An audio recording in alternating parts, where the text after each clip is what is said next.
But this next one is to the leaders out there. It's a warning. Because you've been going on with this thing for too long. Misleading the people on the path of destruction. Hit it. Look around the world today. All we see is war and rumors of war. I dedicate this one to all those leaders. It's about time you realize you're not fulfilling your purpose. And as a people stand united to revolt against all evil.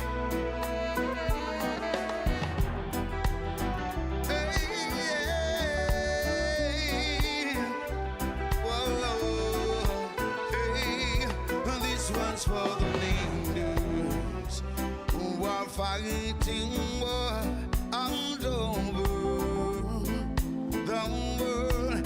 This one's for the leaders who are fighting war all over the world. Think about those youths who are dying out, crying out for love. Victims of the system, they divide and rule and break us down, tear us apart. What is the future of the human race? How will the children grow to take our place? Where is the love that we should all embrace? I do believe it's here for you and me, but this one's for the leaders who are fighting war all over the world. And this one's for the leaders who are fighting war all over the world. Imagine all the money that they spend on guns and bombs to destroy, while people are left hungry to die from wars, and those who dare survive are unemployed. What is the future of the human race? How will the children grow to take our place? Where is the love we should all embrace?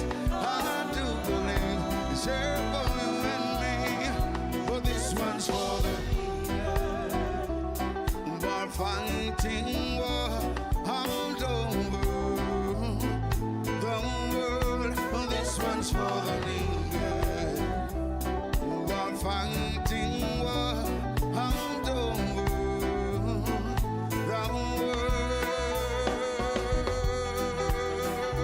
world.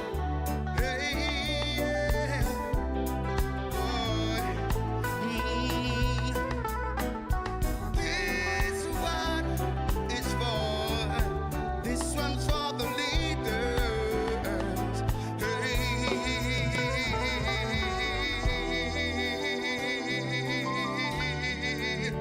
oh, yeah, yeah. This one's for the leaders.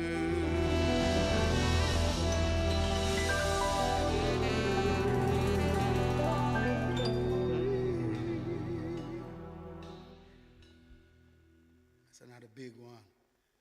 One of my favorites, you know. You can tell the way I sing it, right?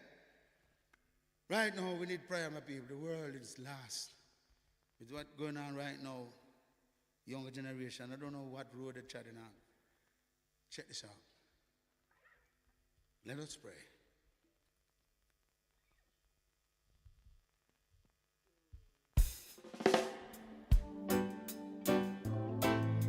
Look around the world today. The whole world's gone astray.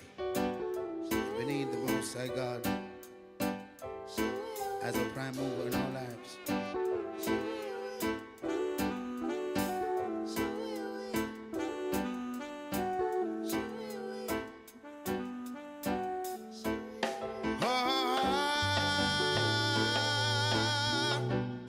Glory, hallelujah.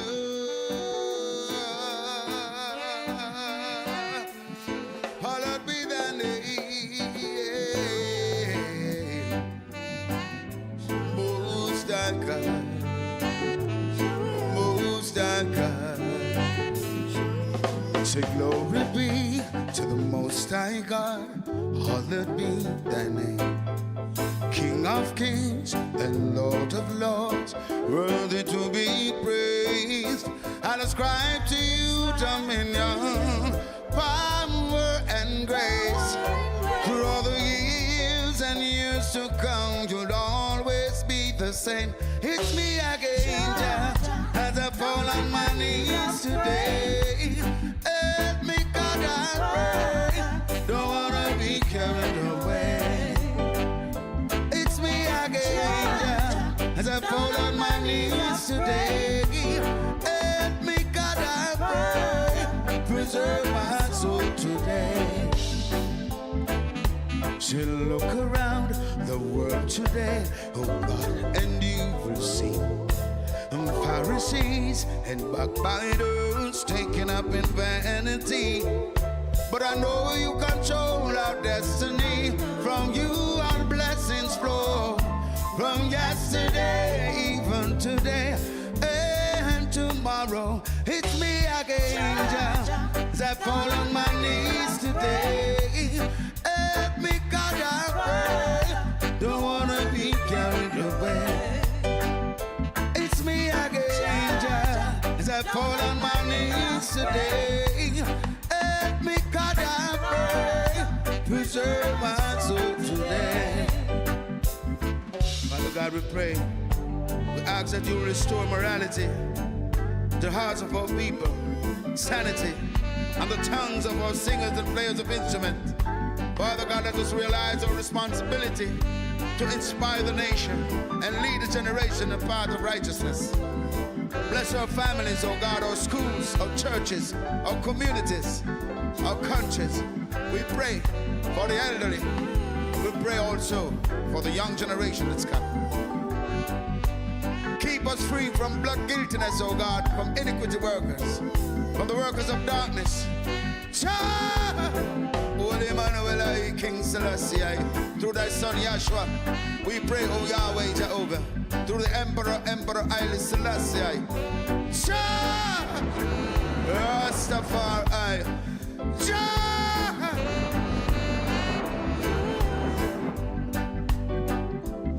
as you taught us whenever we pray to say, O Father, who art in Zion, hallowed be thy name, thy kingdom come.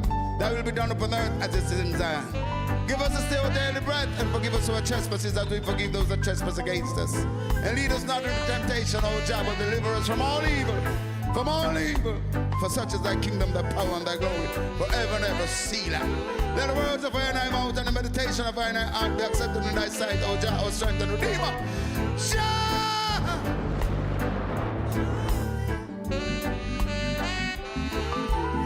Jah!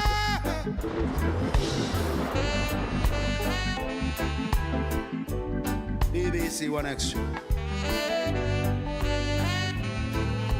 Jah!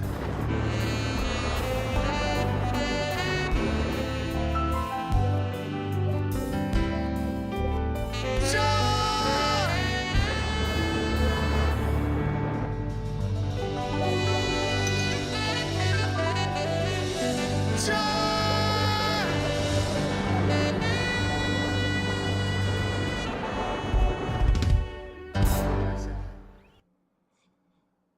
Alright, yes, people, you just heard from the voice of the one called Luciano.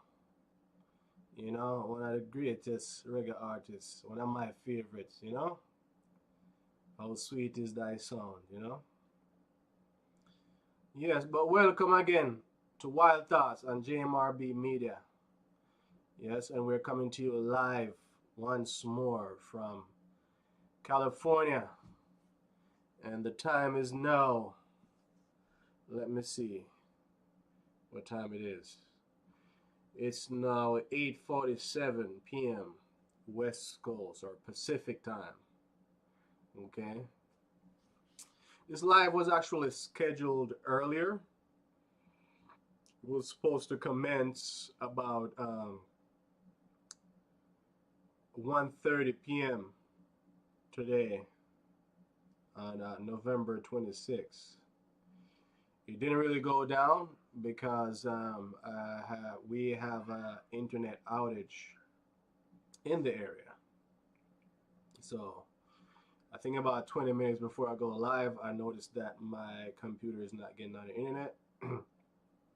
And once I do a little bit of deep diving, if you will, well, I try to deep dive and try to investigate it, but you know, a little bit after that, I got a text saying that there's a data outage in the area. So I just decided, I didn't postpone the live, I just decided I'm going to do it later tonight, which, as you know, my live always come late at night, you know, when everybody's kind of settled, you know, the kids are down and I am up, right?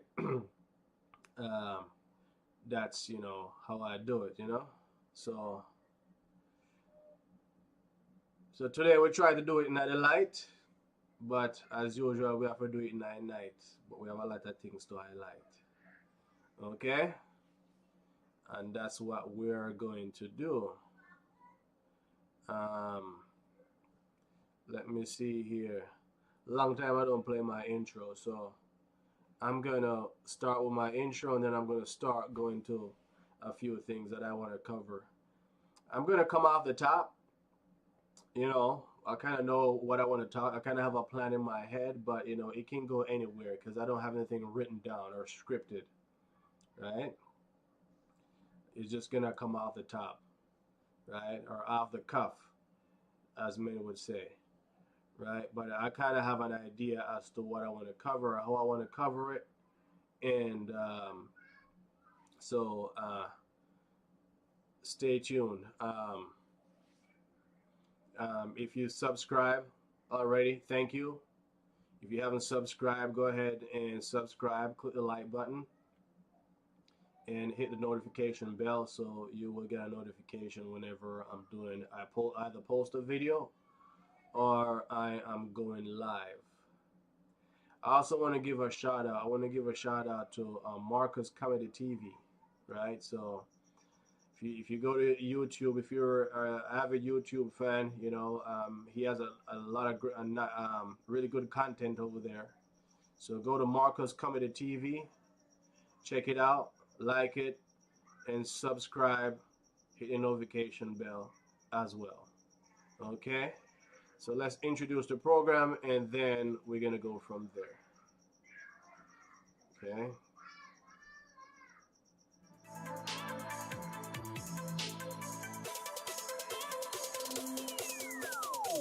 Hello and welcome. This is Jovi and this is Wild Thoughts. This is my thoughts. This is free speech, so I don't buy talk. Albeit, this is how I see it. Like the video, share the video, subscribe to my channel. Alright, there it is. That's our intro. Yeah, we kind of need to work on it a little bit more, but you know, that's what we have for now. And I like it, so that's what I'm working with right now. Okay, so quite a few things that we're going to discuss today. The Andrew Holness speech that he gave at the 81st annual convention that was held this past Sunday, the 24th of November. The Jamaica Labour Party had their annual, their 81st annual conference.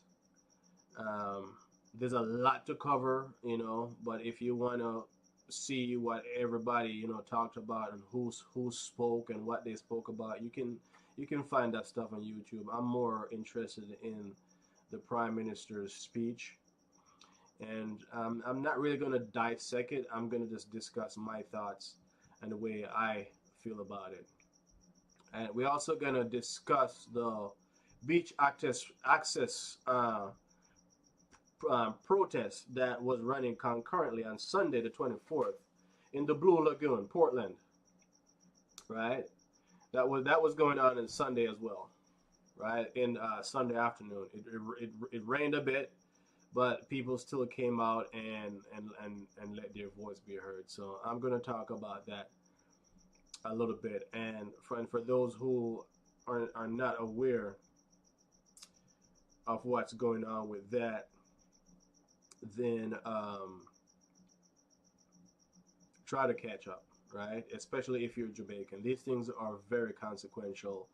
Um, if you're Jamaican and you have any plans at all, if it's even just a hint to actually go back and live in Jamaica, some of these decisions that have been made and are continuously being made, is very important. Is very vital to not only your existence but to your offsprings, right?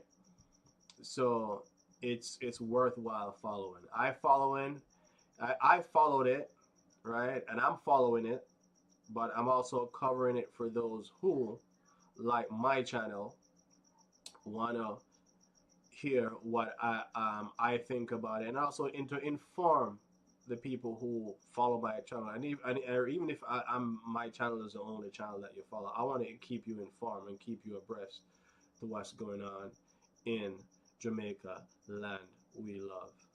Okay, and of course, at the top of the program, we're gonna talk about a little bit of sports. Not too much. I didn't really delve into much sports this weekend. Um, but I did watch Monday Night Football, and that's where I'm gonna start it off. Right, Monday Night Football, that was between the Baltimore Ravens and they played. Man, who did they play? Why am I drawing blank? They play the LA Chargers, formerly the San Diego Chargers, but now they relocated to Los Angeles. So now they're Los Angeles Chargers. The Ravens won the game, um, 30-23. It's a lot closer than it actually was. Actually, it was close, throughout the first two quarters, right? And then the Ravens pulled away in late in the third quarter. Lamar Jackson threw a yeah, he threw a touchdown to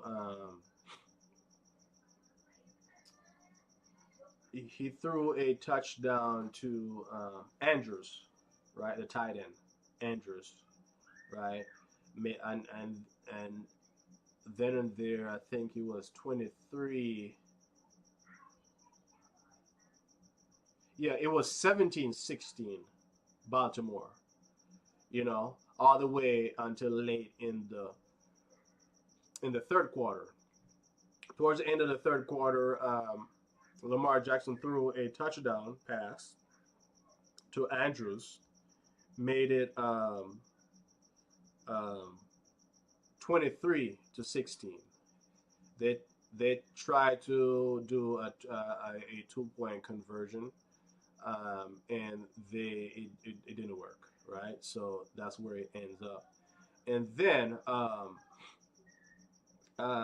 further on in the fourth quarter, Hill, the running back, took off for I think it's a 57-yard run, and scored the final touchdown, made it 30-16.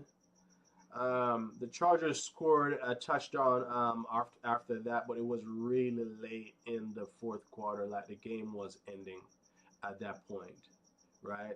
At that point, I think they used up all their timeouts, and they scored a touchdown.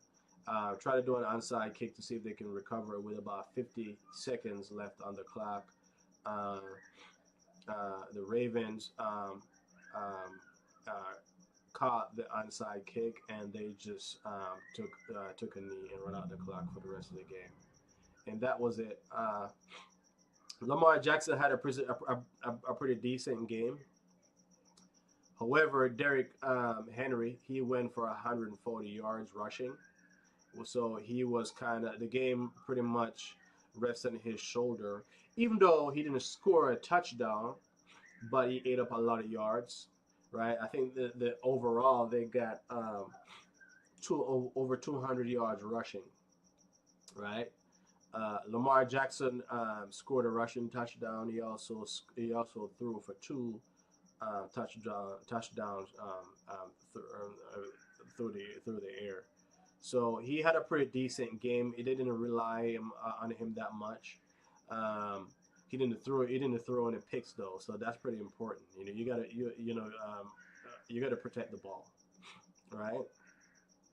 Also, I think the game they lost previous. So this was actually a bounce back game because they lost the previous game to the Pittsburgh Steelers, right? Um, I think it was what 16-18. Yes, it was 16-18.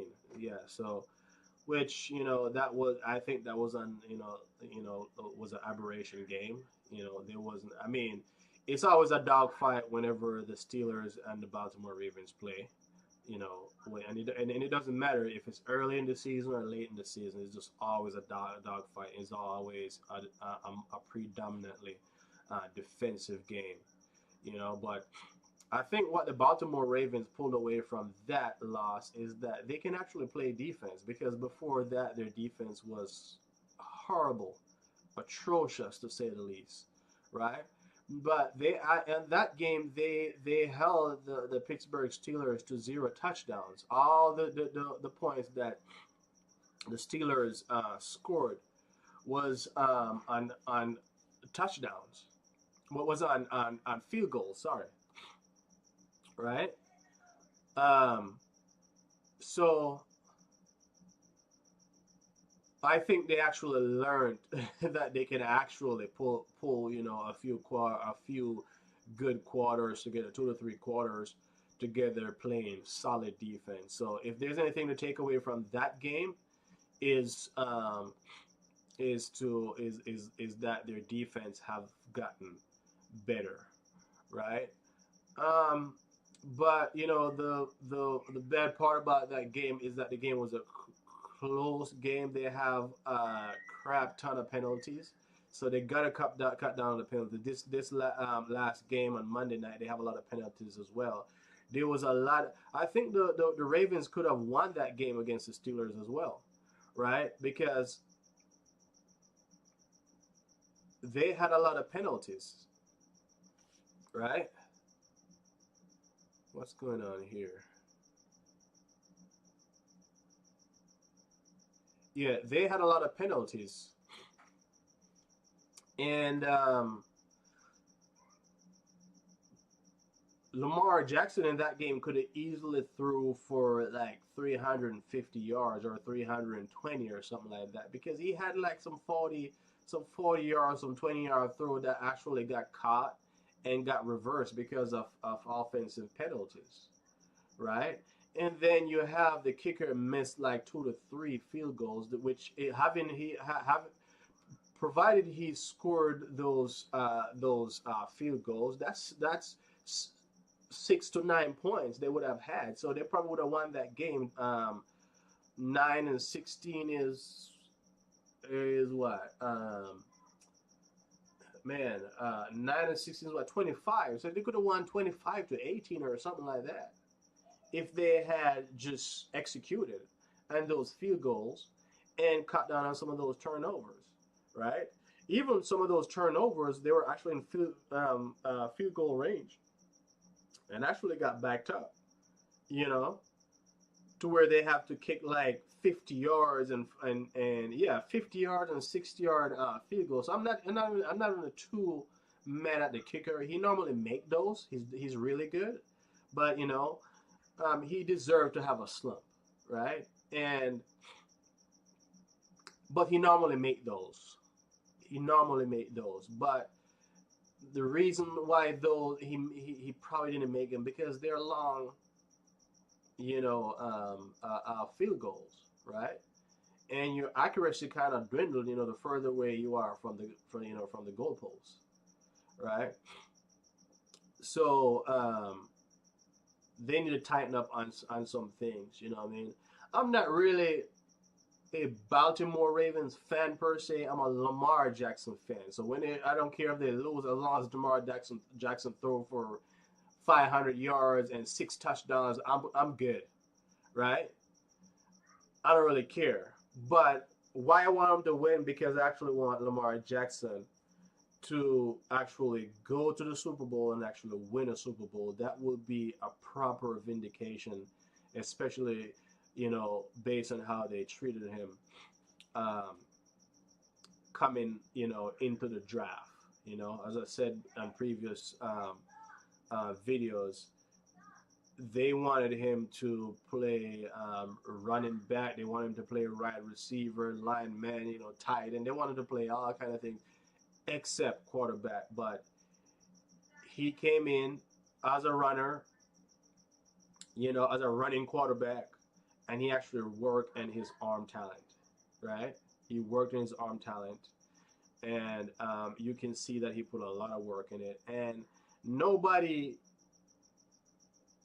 is worried that Lamar nowadays is worried that Lamar Jackson cannot win a game with his arm. He can win a game with his arm, and he can win a game with his legs, right? I think the piece where he has to work on is mental, and it's maintaining his composure when the games are really tight. When they get as soon as further as the season progresses further, the times are getting colder. We're almost in December, right? And then January and February is gonna be even colder, right? And that's when the playoffs start. And then the games are gonna get tighter. You got to be able to maintain. Like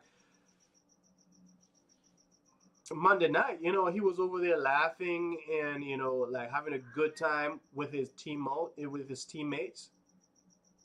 But you didn't see that in the Steelers game.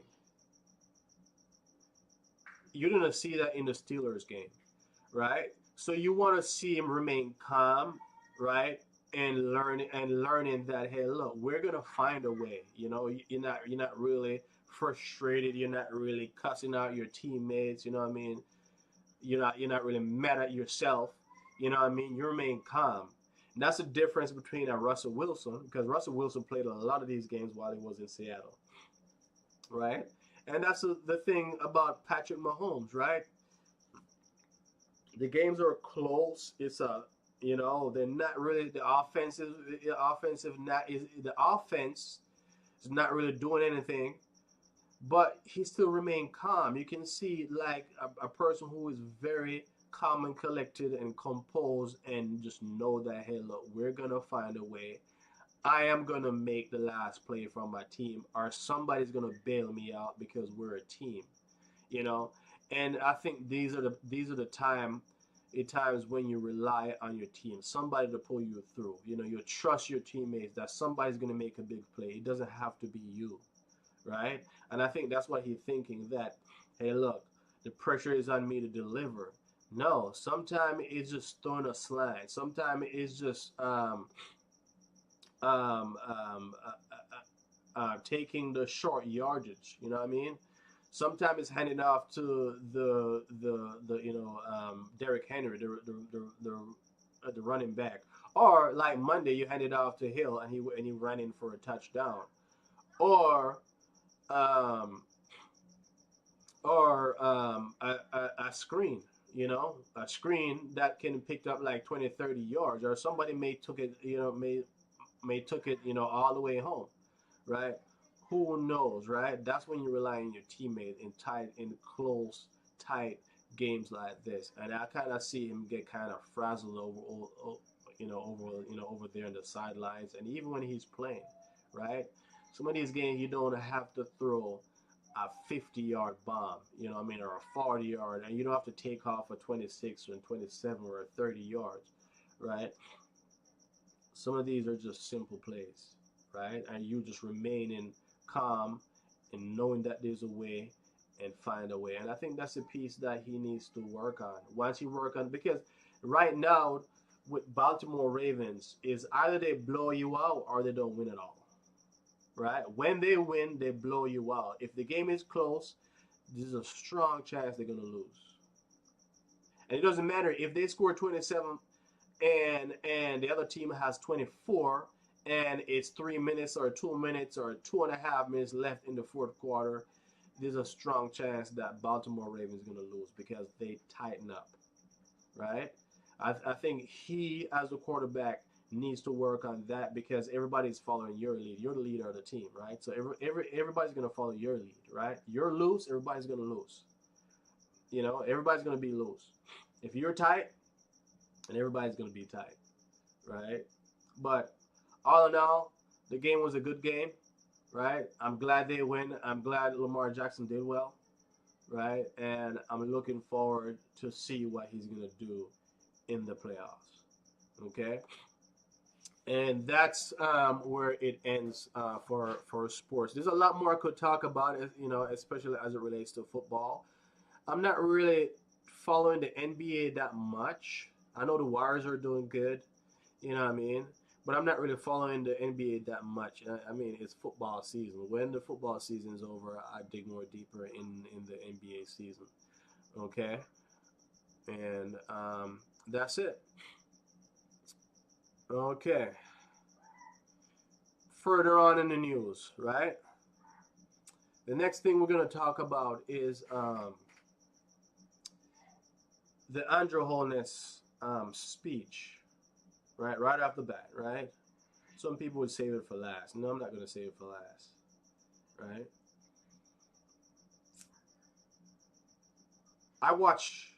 I took the time out to watch two of his speech, right? He did one 3 weeks ago. I think that was for the counselor candidate, right? Because there was a local government election that just happened this past week, which the People's National Party, their candidates won both of those seats, right? But there's a candidate, I think his name is Dwayne Smith, right? Andrew Holness did a speech at his conference on his behalf during his campaign event. I think it's called Area Council One. I think it's North St. Andrew or something like that. If it's not North, it's South. I just can't remember specifically. Right? He did one, and then he did a speech. He did a speech this Sunday, right? The closing speech for the JLP, Jamaica Labour Party, 81st National Conference. I listened to both speech in its entirety, right? So I'm kind of gonna be dibbling and dabbling in both, right? I'm gonna dip in one and get out, things like that, right? Why do I talk about both of them speeches? Because there's one of them that I like more, right? This speech Sunday, right? That's supposed to be your best speech. That's supposed to be his best speech because that is his last opportunity, right? Where you have pretty much most, if not all, of your voters slash supporters in one place, right? And they're seeing you live, right? Before the general election. Because the general election is due next year, right? As a matter of fact, it has to be called somewhere about towards the end of September of next year, 2025, right? And that's per the Constitution, right? And it has to be called um, 5 years after Parliament is being convened, right? Who convened Parliament? The Governor General, right? Um, and so a lot of people think that the election must be called 5 years after the 5 years after the prior election. No, it's actually 5 years after that election, because after the election there's a little bit of gap there, right? Because you may have a party that win, or a candidate that win, or candidates that win, right? But the party that has the more seats. But then you have like other things going on, recounts and things like that, or they're confirming the counts and things like that. And then once that is said and done, then you have inauguration, and that's around the time when Parliament is convened, or is put together uh, by the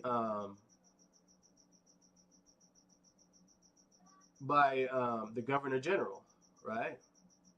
Now, 5 years after that, the Governor General is going to dissolve Parliament. That means you have to call an election after that.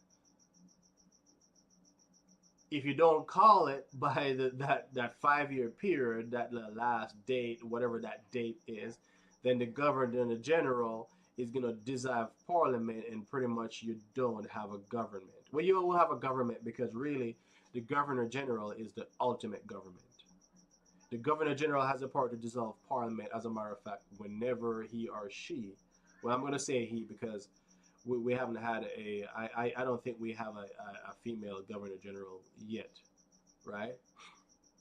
So, whenever he decides, or feel like, or are so justified within his own right, he can dissolve Parliament, and pretty much you don't have a prime minister, you don't have a member of Parliament, you don't have a Senate, you don't have nothing, right?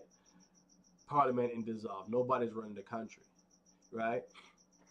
So the prime minister now, who is a sitting prime minister, is uh, um, um, the most honorable Andrew Holness, right? The most honorable Doctor Andrew Holness, right? He has to call election before September run out in the year 2025, right? And for the rest of this interview, I'm gonna say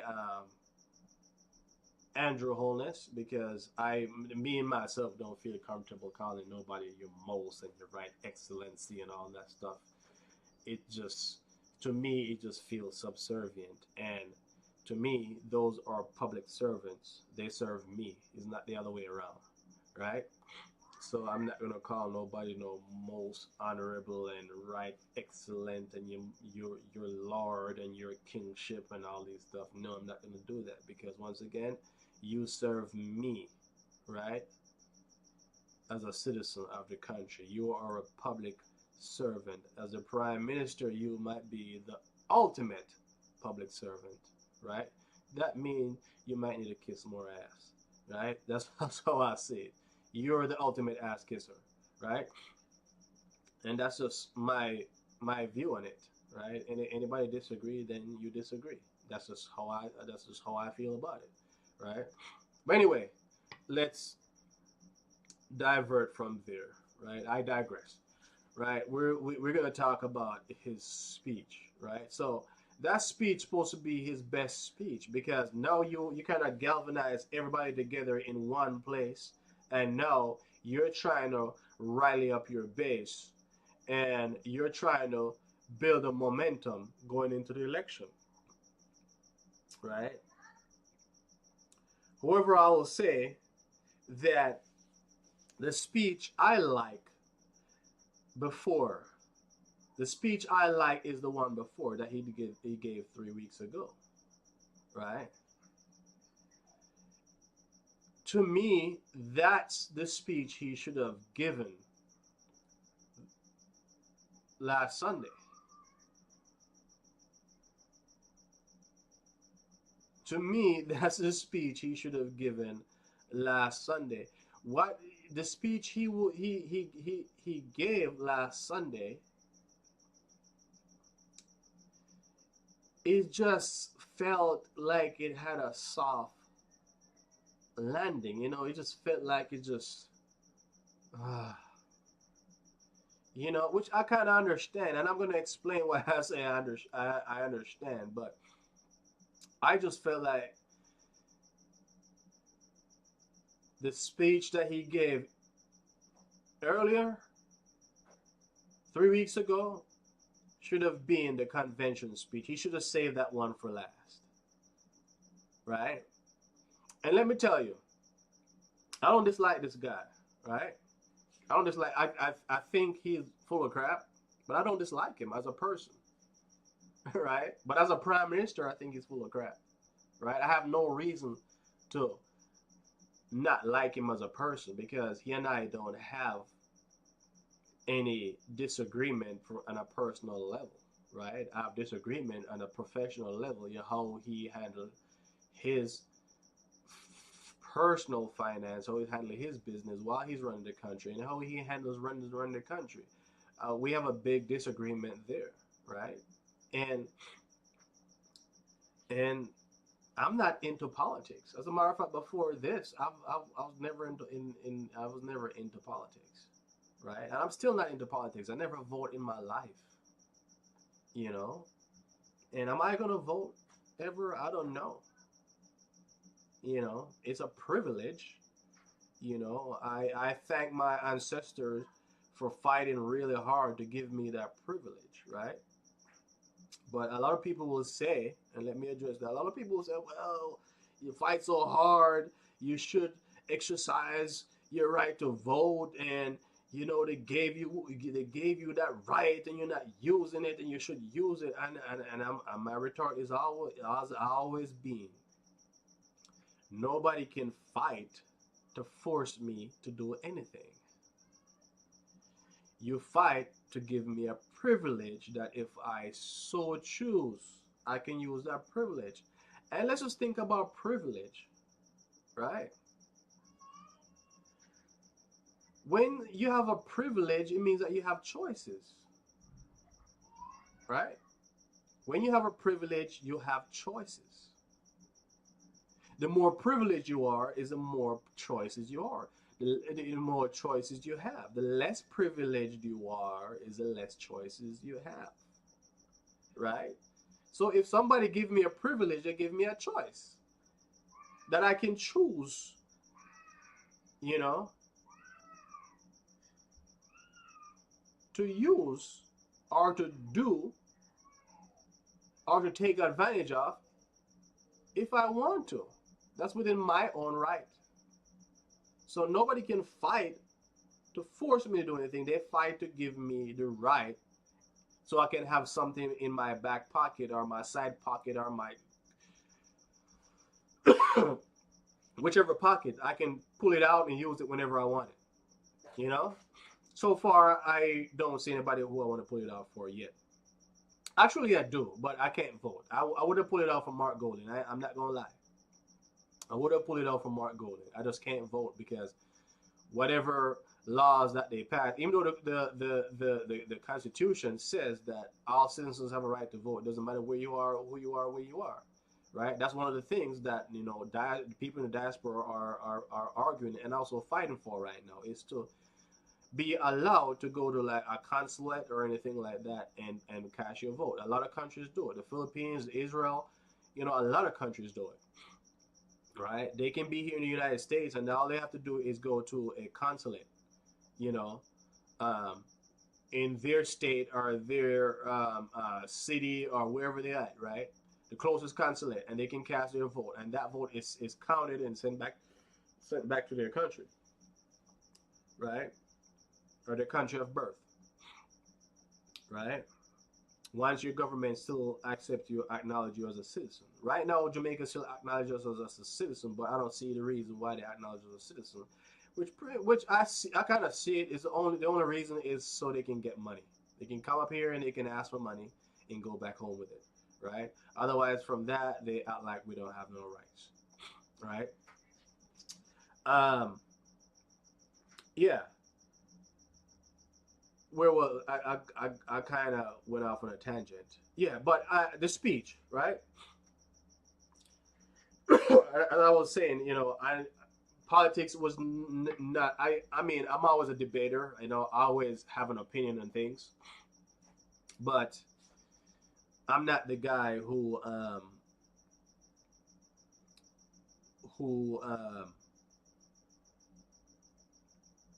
used to pay that much attention to politics. But now I realize that I guess I'm getting older and I'm getting wiser, and I'm realizing that these things are very consequential.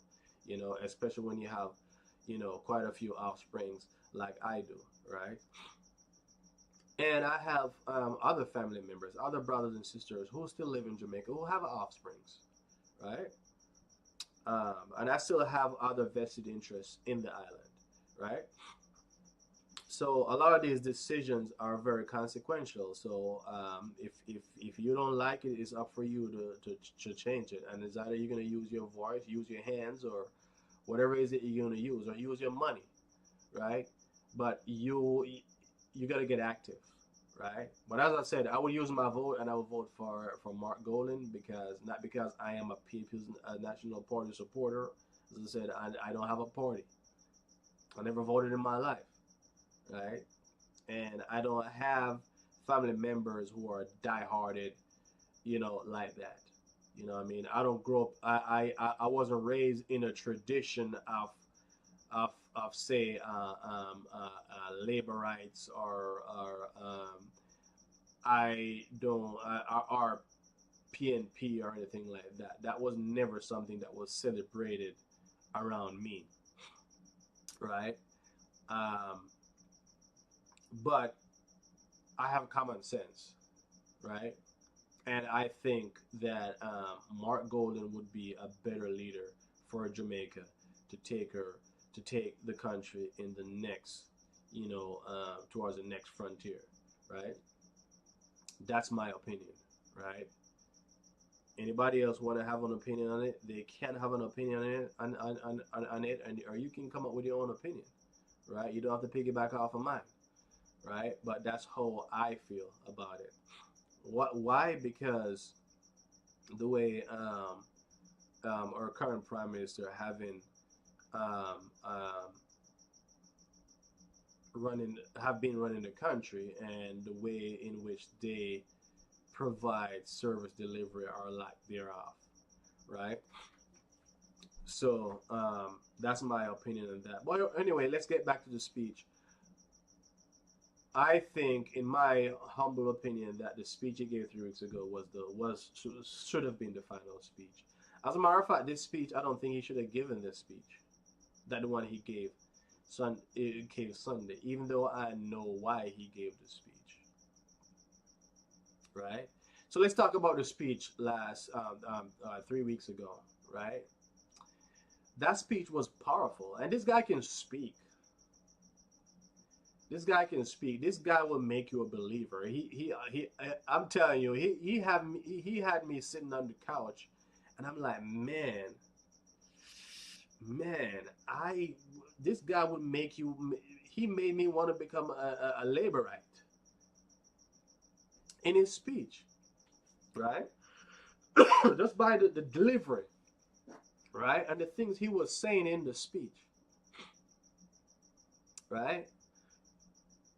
He almost made me a believer, and he will make you a believer. So I can see why people, even though there's a lot of things about him in the media right now, there's a lot of people still follow him because this guy can speak. And I actually looked it up. This guy was actually a valedictorian, so he's a man of words, right?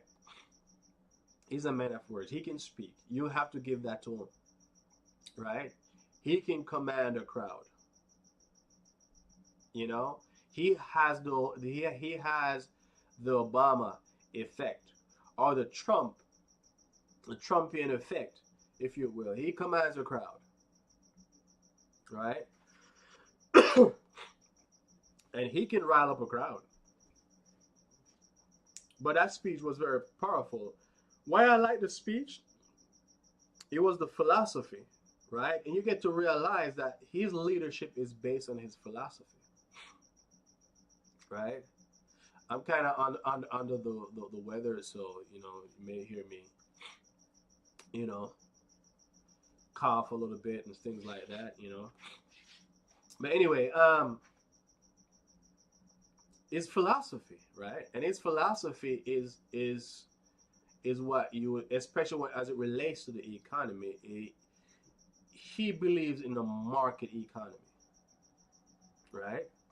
Pretty much what the um,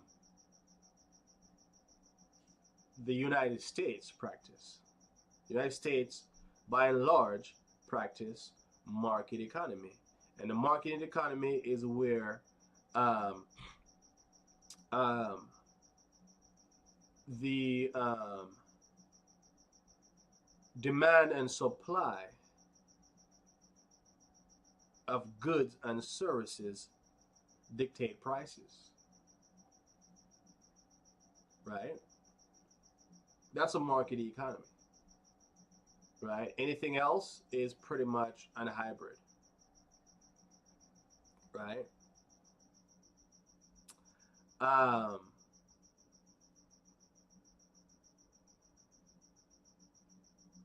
that's what I believe in too, right? That's what I believe in too. And anybody who follow the UIC, the other political party, they they're just born, right? So a lot of people are not really aware of them, but they're there, right? Joseph Patterson is a leader, and he's a Jamaican who also held oh, I'm drinking some bush tea, right? Some what's in this now?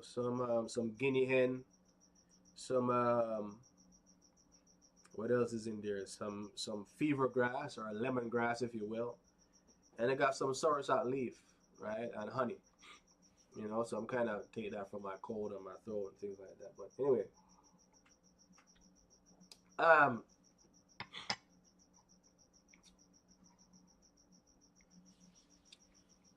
yeah, that's what Joseph Patterson of the UIC. That's what he believes in. And if I like any candidate more than anybody, I think I like him above everybody else, right? Because of his philosophy and how he wants to lead the country. But pretty much he wants to turn the country in a republic. He's the first person I actually heard with my own two ears and see with my own two eyes spoke or speak on actually turning Jamaica into a republic, getting rid of the king, getting rid of the queen, and get rid of both political party, because he felt like, and I'm talking about the PNP and the JLP, because he felt like they are run by the same people, the oligarchs, right? And then that's his opinion on that, right? And he's the first person I heard talking about the similarities between Jamaica and Singapore. Now it's a big thing in Jamaica. Everybody's talking about it nowadays, right? But he's the first person I heard, and I kind of like a lot of what he was saying, right? I saw the first time I saw his interview um, was on the Wayne Lonesome program, right? He was being interviewed, and that was an extensive interview. I think it went on for like 2 hours, if not 3 hours, and he delved in deep, right? He has been on other interviews, but that's the one I actually stuck with and sat into and really listened to, because he really caught my ears that time around. And I saw him on other forums. I remember he held a podcast, especially when Mark Golding came under fire for having British citizenship as well as a Jamaican citizenship. I think he had the best argument between everybody, and I'm talking about everybody that I heard talk about the dual citizenship. I think I'm not going to go into what the argument was because I would be probably paraphrasing. I don't want to misquote. I can probably easily go find it, right? And plus, there was somebody on there. It intrigued me because there was somebody on there that had the same last name as me, and they were giving him hell, right? But he stood on his own, right? But I was kind of, you know, egging on the dude, because he and I had the same last name, and the personality was kind of similar to mine too. And he was like, no, this, and his argument was very firm. I mean, in the end, he came around. Didn't quite capitulate, but he came around on it. But I like that. But he had the best argument. So if there's anybody I like as a leader of the country, and I would choose over everybody else who actually have a chance, it would be him. But at this point, his party is not put together enough to where he have a chance to at winning. Even the thought of winning is not there right now. So you have to go somebody else. And I would rather, to be honest, I would rather a cockroach run the country other than Andrew Holness. I ain't gonna lie, right? Get rid of him and have somebody else. Right? If you want to choose an ant, a roach, a cricket, give it to them. Right? I think his leadership is lacking in so many ways, right? Where it should have been at the forefront. But anyway, market economy. What I came away with that he believes wholeheartedly in market economy and how market economy works, and he also believes in trickle down economics, right? And what trickle down economics is that you take the resources of the country and you find the people with the most talent. Normally those are the business people, the engineers, the entrepreneurs, right? And you kind of place it in their hands, or you open more access to it to them, right? And let them turn it into something, right? And it trickles down because they're going to build like really big business, or they're going to create industries out of it to where even the smaller men may want to form a business, provided they break down all those barriers to entry, right? They create growth, right? Because that's how you create growth, right? You create growth through expanding, like in industries, right? People having jobs, right? So they can pay their bills, right? Because bills is income to the grocery store, and then the grocery store need to pay delivery drivers. They need to pay the utility. They need to, what I mean? And the post office, the factories, all that stuff, all that money goes around in a cycle, right? But it all starts from giving allowing access to the resources to your people with the most talented, the engineers, like in the United States, the Elon Musk, the Steve Jobs, what I mean, the the Jeff Bezos, what I mean, the Sam Waltons, right? The Bill Gates, right? The Mark Zuckerbergs, right? And those are in IT, what I mean, but you have, back in the day, it was like the Carnegies, right? The steel, you know, hence why the Pittsburgh Steelers are called the the Pittsburgh Steelers, because that's where most of the steel manufacturing used to happen. And one of the biggest, the steel tycoon at that time was a guy named, I think his name was Robert Carnegie, right? The JP Morgans back in the days. So now Chase, a lot of people know about Chase Bank, but it used to be Chase, um, um, JP Morgan, right? It's still JP Morgan Chase, right? But that was the guy that you will see some documentary uh, some documentaries online that's that talks about the guy who financed the Industrial Revolution, and one of them was the Rockefellers, right? The Rockefellers, the Rockefellers, right? Who else back in the day? The Westinghouse, right? The James Watt. All these people, right, were talented people who kind of create industries or a model. The Henry Fords, right, who create industries or models that other people can follow and create even more in the industry. So now you have the Elon Musk, because Elon Musk kind of pioneered the whole EV, electric vehicle thing, and now you have everybody follow suit. You have Mark Zuckerberg into the social media, things like that. The Steve Jobs with the iPhone. Bill Gates with the Microsoft, and then you have Jeff Bezos with Amazon. These are trailblazers, right? So that's kind of the kind of economics that Andrew Holness believes in, right? And he believes that's how the GDP is going to grow, right? You're going to take the most talented people, you're going to open up the resources to them, whether it's finances or natural resources, right? Or easier access to foreign exchange and things like that, and then they're going to help to grow the economy, and then you're going to create jobs, right? That's what he believes in, which that's kind of my philosophy as well, right? On the other hand, the PNP is more kind of like that, and in the United States, the Republicans are more like that, right? Market economy, lower the regulations, and that's in terms of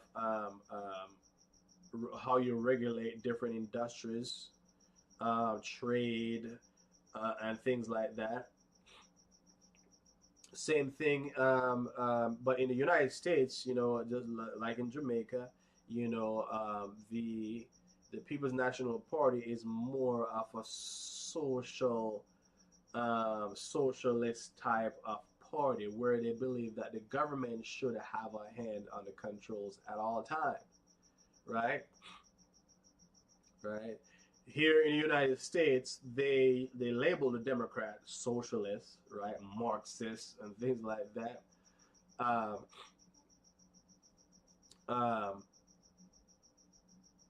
um, and they don't accept it. In Jamaica, the People's National Party accept that they are a socialist kind of setup. They are more for the small man. They believe that, hey, look, if we pour the resources into the small man, they're gonna become big, and the economy is gonna expand.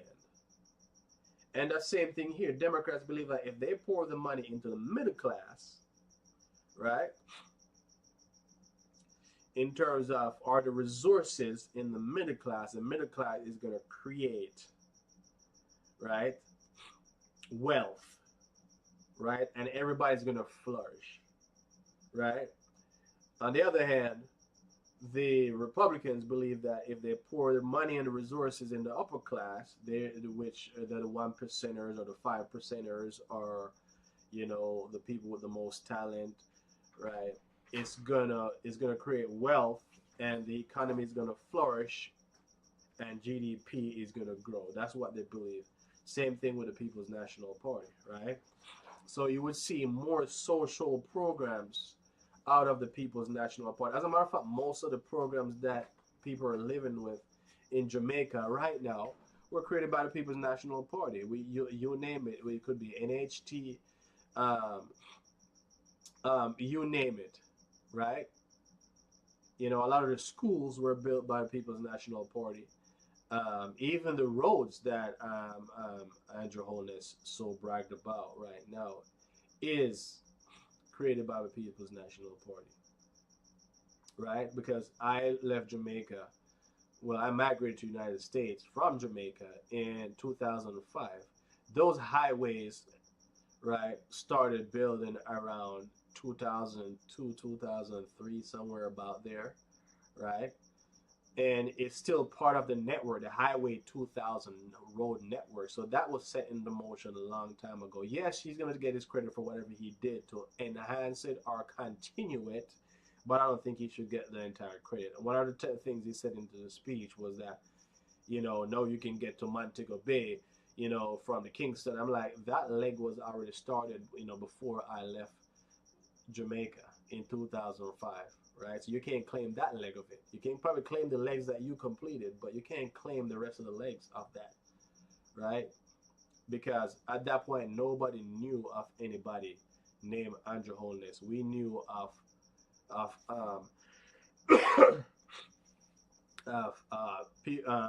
PJ Patterson. We know about Edward Siaga, and we know about um, Bruce Golden, because at that time, Bruce Golden founded his own party, right? The NDM, the National Democratic Party, or National Democratic Movement, right? That was the party that Bruce Golden. Later on, he came back to he dissolved that and came back to I shouldn't say came back because I'm not a member of it, but he went back to the Jamaica Labour Party and he became prime minister. I think it was let me see here, about 07-ish, somewhere about there, 06, somewhere about there, right? Um, yeah. So the Andrew Holland, he probably was somewhere in the fringes, working under, somebody, who had political dominance at the time in the Jamaica Labour Party, but nobody knew of him. So you can't claim that. Those were set in motion, right? But if there's any programs out there, right, most of the programs was founded under is either Michael Manley or under PJ Patterson. They had the reign the longest, right? So that's what they believe in, right? The People's National Party is more of socialist, more social programs, things like that. The Jamaica Labour Party is kind of like the Republicans here, or it's leave the market alone, get your hands off of it, right, and let it flow and let people create, right, and let people innovate and expand the create wealth and expand the GDP and therefore expand the standard of living, right? But the speech was just so strong and powerful and so forceful that you actually feel it. Like, it doesn't matter. I was sitting on the couch and I felt moved. I wonder what would have happened to me, if I was actually standing there in front of him. I probably would have get into spirit or something. You know what I mean? Something would have happened to me. Like the Holy Ghost would have taken me over and I would have started rolling on the ground and shivering and shaking and all that stuff. It was a powerful speech, right? So I like that speech, right? But the things that differ with me and Andrew Holness is that there is no such thing as a pure market economy, right? There's no such thing as a pure market economy. And there's other wrinkles in there. Even in the market economy, there's other forces that I believe that the government has to have a hand on it, right? Another thing he believes in is that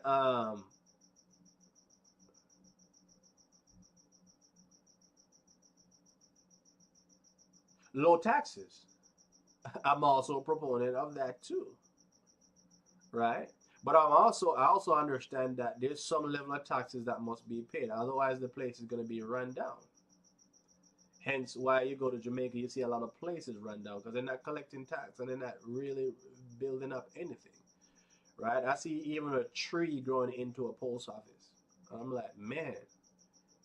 I go through the town where I'm from, Ocho Rios, and you're going through the town. I'm like, this place is run down, man. Like, it didn't never like you go through like Midtown, Woodworth, and like CO and supermarket, and you're passing through right there, Burger King Plaza, and you never used to see potholes through there. Those roads used to be nice and paved. I see potholes there, so I'm like, man, this place is just dilapidated. Like, it's just gone. You know what I mean? It's just gone. It run down. Where courts used to be by the stoplight used to be just a nice little scenery. Just looking at courts. Courts used to be just looking. No, courts it looks like shit. To be honest, right? Yeah, low taxes, right? Because they want same thing with Republicans here. They want you to have more money in your pocket because they believe that once you have money in your pocket, you will spend it, right? Because when you spend money in the economy, that's also a part of the GDP, right? In the United States, 70% of GDP is consumer spending.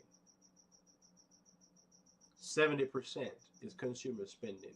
You having money, the average Joe and Mary have money in their pocket and they spend it in the economy, right? That create wealth because when you spend money, it becomes income for somebody else, right? When you go to J.C. Penney and you buy a suit, right? For example, or Men's Warehouse, wherever you go buy your suits, right? Let me not specify this. You go buy a suit. You spend $600, right? No, that's income for that store, right? Which they pay their employees, so that's income for them. They buy more material or they get more stuff. That's income for the manufacturer, right? And then you may take that suit and you go spend some money again at the tailor to either take it in and make it fit, right? So that's how you create more money. It's called a fiat system. Let it be done. That's what the fiat means. Let it be done. That means you're creating more, right? So that's how they create money out of thin air, so to speak, right? But there's a science to it. There's a math to it. Is that money, once you spend it, it becomes income to that person that you spend it to. If I have a business and you can spend the money with me, no, that's income from my business, which some of that money is going to become my income, and some of it is going to go to restock and retool, right? When I restock, the manufacturer, right? That's income for them, right? They gotta pay their people income, but some of that money, no, they gotta have to go to get raw material. That's income for the miner or the person who are producing the raw material, right? Now, their tools are getting beat up, right? So now they gotta go buy tools, right? They gotta go get their tractors and their graders and all this stuff, and you see how it metastasizes, right? So that's what that's how consumer spending um, uh, becomes such a large part of the GDP, the gross domestic product, right? And gross domestic product is pretty much is a measure of the production of a country within a given year, right? And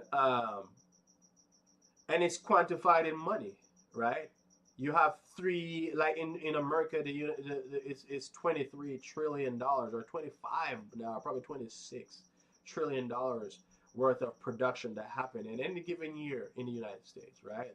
The rest of GDP is government spending, right? So when the government spend money, do projects, build bridges, all that stuff, that still count as part of the GDP. The rest of it is investment, not investment in the stock market. The stock market doesn't count as as part of GDP in the United States, right? I don't know about anywhere else, but I know in the United States for sure it doesn't count as part of GDP, right? In investments is what you call capital investments, right? So if you're going to physical capital is building roads, bridges, culverts, sewer plants, you know what I mean, electric grids, you know, things like that.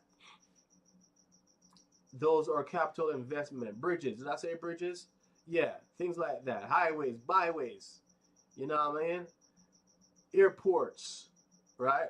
Ports, our wharves. Those are capital investments, right? And also human cap. That's physical capital. Then you have human capital. They do a lot. They give a ton of money into human capital. Like you developing your human education, right? Training, development, right? Um, even healthcare. That's part of developing your human. You want to make sure you have healthy, productive people, right? So that's into your human capital. So that's part of GDP, right? And then the rest of it is exports um, minus imports, right? Right now in the United States, and it's been that for a while. It's negative. The exports is in the net. Exports minus imports is it's a negative number. That means they're importing more. Are we? I should say. I'm a United States citizen. We're importing more than we're actually exporting in the United States, and it's been that for years, decades, right? So when you see that happening, don't feel bad. I mean, but it all depends on what you import and what you export. You know what I mean? Same thing in Jamaica. That's what Andrew Holness believes in. You know, giving the money, creating wealth, and you know what I mean. And one of the things he spoke about in that speech is that you know the People's National Party, they feel like they should give people land, right? No, he feel like you should buy the land and get a title. I'm not opposed to that either. You know what I mean? Where he and I have some disagreement is that we have a lot of us, most of us, right? We came out of slavery and we didn't ever have anything to start out with. You know, most of the people who own land in Jamaica are descendants of the upper class, who are descendants of the British, right? A lot of them are fair-skinned people, right? And who can come in and buy land is more like the Chinese, the Indians, you know what I mean, and you know the people, a few Arabs, right? But the melanated Jamaicans, the black Jamaicans, right, who came out of slavery, don't have land unless you're a maroon. They have a birthright. If you're a maroon, you have a birthright. And I'm gonna do something on the maroons too, right? Because there's a lot of contention with that, which I don't see where it's warranted. You know, so just some people need to come to their senses, right? What is to Caesar, give to Caesar. That's what I believe in, right? And they have a birthright, and they have a treaty that secure land. They don't have no contentions about their land. It's the rest of us who are not maroons or do not identify as maroons, right? We came out of slavery and we have nothing to springboard off of, right?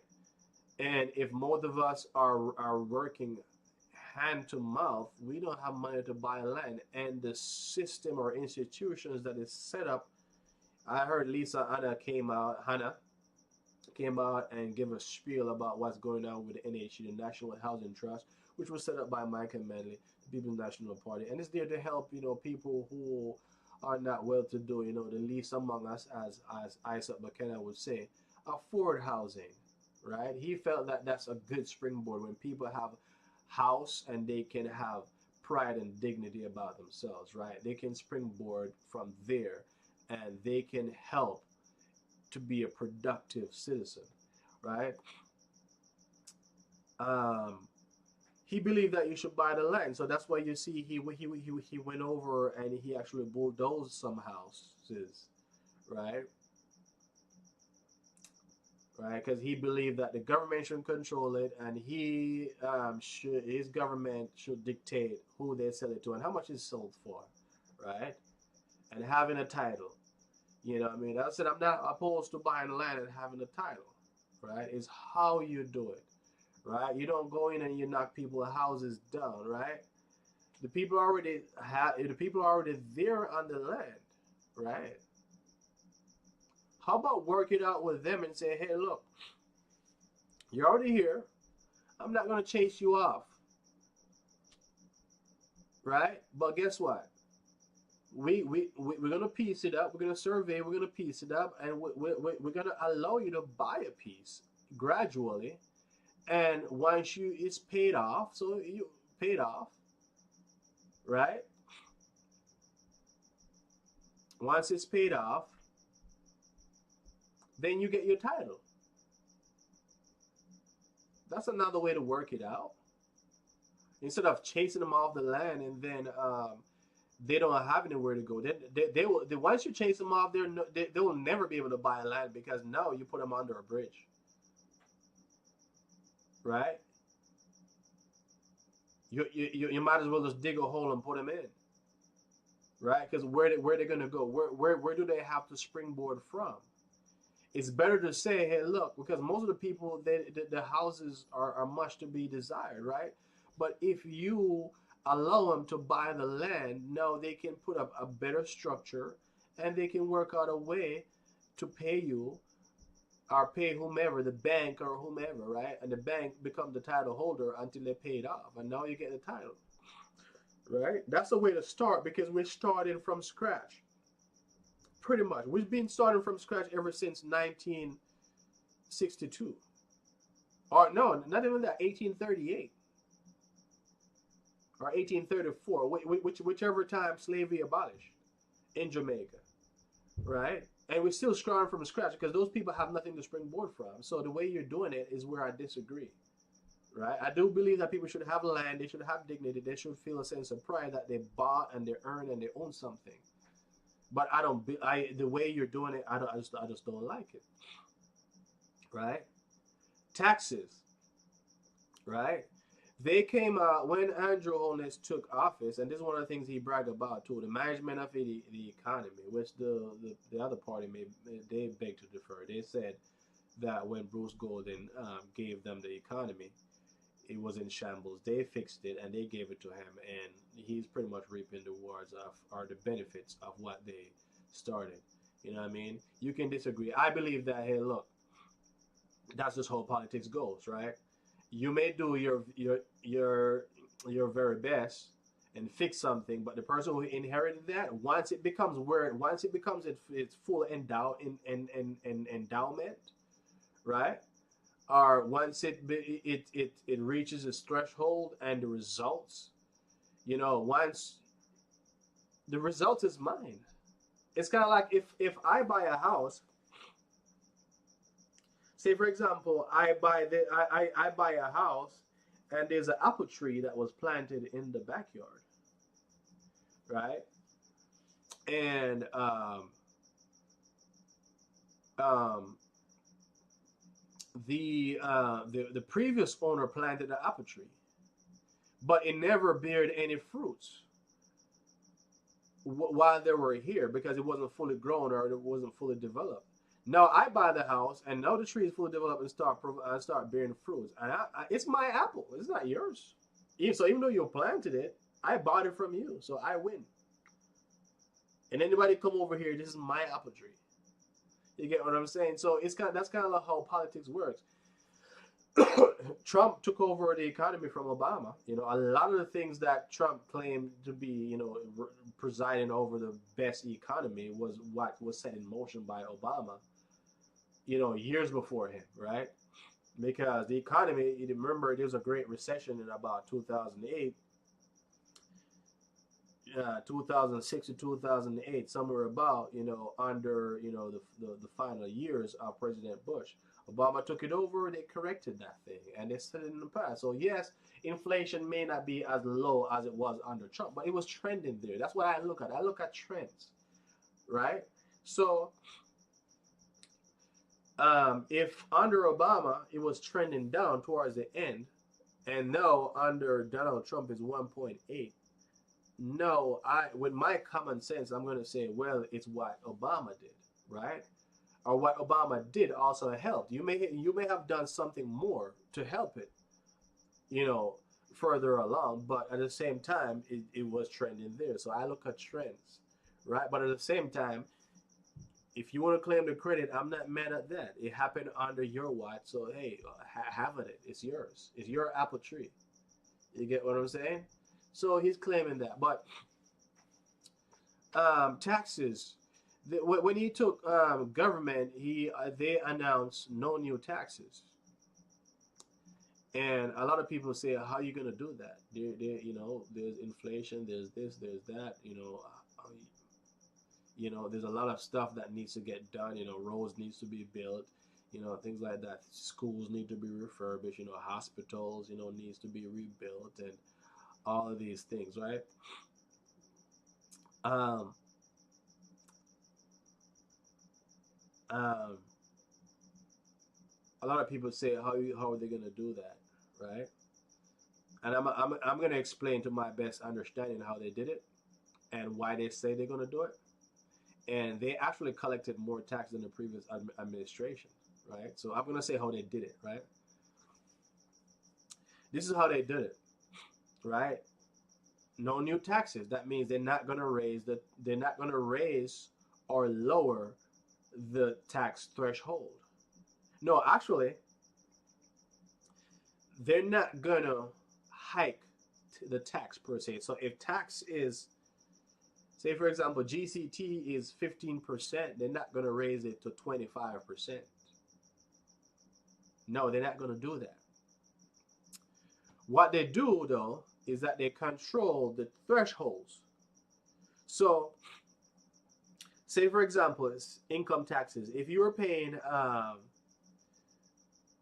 10% income taxes on, say for example, $100,000, right? Now they're gonna lower your tax threshold to say, okay, you're gonna have to pay income taxes or a certain amount, because depending on the amount you make, there's a certain percentage of tax. So say for example here, if you make less than 18,000, I think, or a little bit over 18,000, your tax percent, I think it's like 18%, right? But then if you make over that amount, you're going at about 28%, right? So basically what they do is that they take those percentages and they move them backwards. They don't hide the percentage, they just move them backwards and say, okay, now you're paying 18% on 50,000, and now you're paying 28% on 100,000. While before it was 18% on 100,000 and 28% on 150 or 200,000. That's basically how they do. They just move the markers, right? So now you are paying. You normally never used to pay taxes on your 50,000. Now you're paying taxes on your 50,000 for those who are making 50,000. So basically, what you do, you just bring those people that was outside of the tax bracket. Now you must move them into the tax bracket. That's basically what they did, right? And those people who are on a lower tax bracket, you move them into a higher tax bracket. So now you're paying more taxes. Same thing with GCT, right? Certain things, they just lower the thresholds on those. And what they do is basically say that everybody's gonna pay taxes. So now they start, the hand cat man, right? Now him have to pay taxes. So when they're gonna mash up him cat, right? Because this is not serving a purpose, right? Go lick down shop. You get what I'm saying? Cut up people's raft and things like that. The people out in Blue Lagoon, they cut up their rafts and things like that because they're not collecting taxes. So because those are all production that is probably not even showing up on GDP. So they say, okay, we can't track it, we don't want it. Or you're just gonna park it until we figure out to get somebody else in here, like which normally somebody overseas who's going to develop this place and turn it into a concrete jungle or whatever the case may be, and turn it into a concrete jungle kind of tourism, right? And with that being said, I'm talking about the Blue Lagoon, right? All right. So right now they cut up the people's wrath, and basically they're trying to find pretty much what they're doing is trying to find a framework how they can tax these people or move them into the economy where they're taxed. So that's how they collect more money than any other administration, right? Not raising the taxes. Just say, hey, look, we're not going to raise it, but we're going to start going after people for taxes. That's exactly what they did, which they actually doubled the tax collection, right? Which is pretty admirable. Yeah, people need to pay taxes and people need to pay their share or whatever the case may be. But once again, the way you go at it is not the way I like. Like instead of going to Blue Lagoon and cut up the people's raft, you could just leave them there and work out a framework, right? Uh, for them to pay their taxes. You know, probably get some form of licensing going on. Hey, look, you need to be licensed, you know, to operate your raft out here. You know, here's some licensing fees, right? Because a lot of those fees can go back into taking care of the environment. You know, making sure that proper trashes are there, the roads are paved correctly. You know, I mean that leading up to those spots, right? um, Building proper bathroom facilities, right? Insurance, you know, in case of any catastrophe. You know, I mean, people can be because you're running a tourism, thing. So I'm not opposed to them paying taxes. Is how you do it, right? You leave them in place, but you just go destroy an entire industry, an entire livelihood, and park it until you feel fit. I don't agree with that. It could have been gradual. It could be a gradual phase in thing. All right, it doesn't have to be any phase out or phase in. They're there already. Hey, look, you're gonna need to carry a license or a certificate to say that because those people need to be safe. No, you start regulating. No, you need to have this many. If you have this size raft and you're gonna carry this many people, you need to have this many um, uh, life jackets, right? And these are the various sizes that you have to have, right? And some way they can pay you, and now you're getting the banks involved too because now they might need some insurance to insure those things or provide some insurance, some liability insurance in the event somebody hurt themselves or drown or anything like that. Ralph got disintegrated and you're stuck out there, you know what I mean? And you need, say for example, you're going to put lifeguards out there. You might need a lifeguard or a lifeboat out there so you can say those are resources. So those monies now, or those insurance monies, or whatever the case may be, or fees, are going into all providing those resources so the thing can flow a little bit better. You know what I mean? And then you don't just go tear up the land and dig up the land and turn it into a concrete jungle. It is an ecosystem out there, and it's a beautiful place, right? So um, the way you're going about it, I totally disagree. Right? The way you're going with the housing thing and the livelihood thing, you're gonna mash up people things and chop up their car, dump their their um their produce or their products, people on the street and things like that, bro. I don't like that. I don't like that. You destroy people's livelihood and then you wonder why people are not working, right? And then he kind of want to turn everybody into an employee. A lot of people don't want to be employed. They want to provide their own livelihood and do things on their own accord and on their own time. You know what I mean? And a lot of people, if the trade-off would be to pay a little bit of taxes, report my income and pay a little bit of taxes, I'm sure they probably would have find some compromise with that. You know what I mean? As opposed to go just toss these people to the side, right? So that's kind of what the speech, but the speech, it was powerful. It was moving. You can tell that you actually felt like this guy believed these things, right?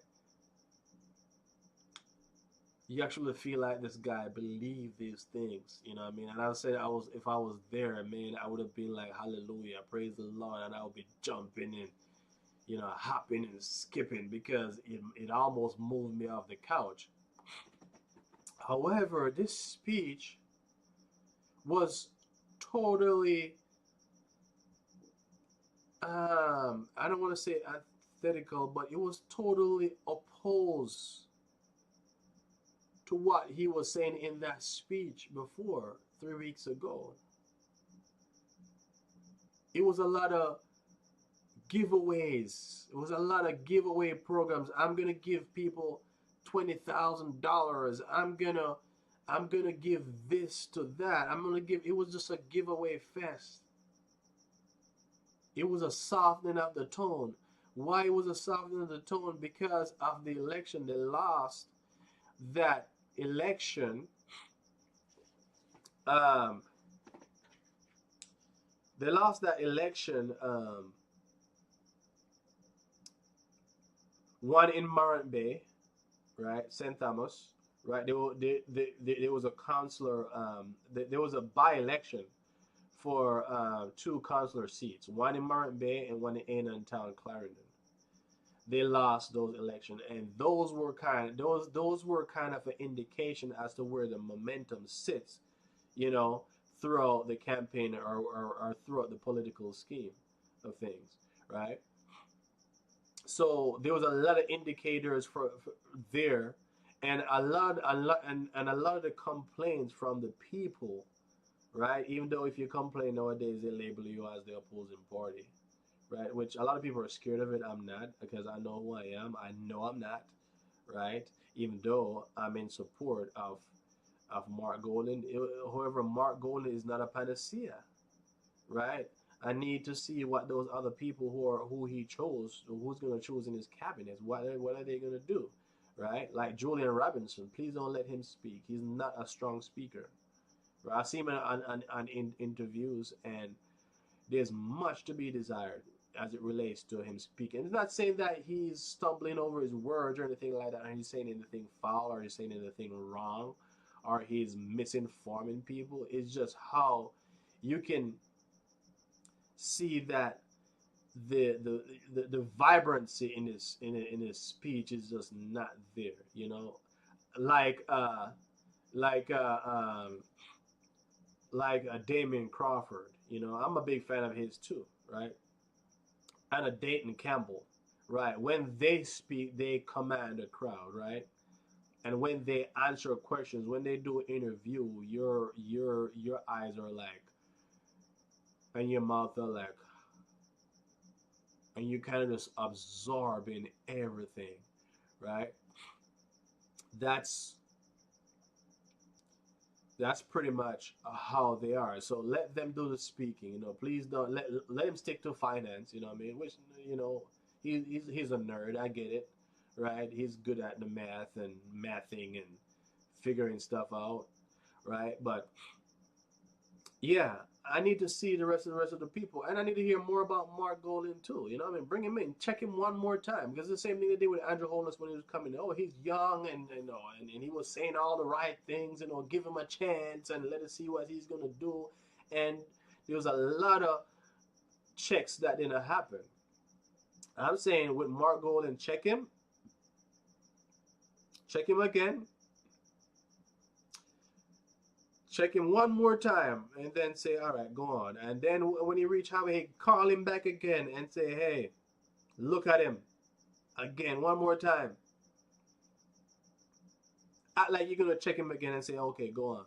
You know what I mean? Like, we need to vet these people properly, because after they get into office is when we start finding out all these things, and it's because we're not doing our due diligence, right? We have a long time to check out Mark Golden. So I'm not saying he seemed like he's a good leader, right? But I mean, he's a really shrewd or really good businessman, right? In most of his business that he runs is very successful, right?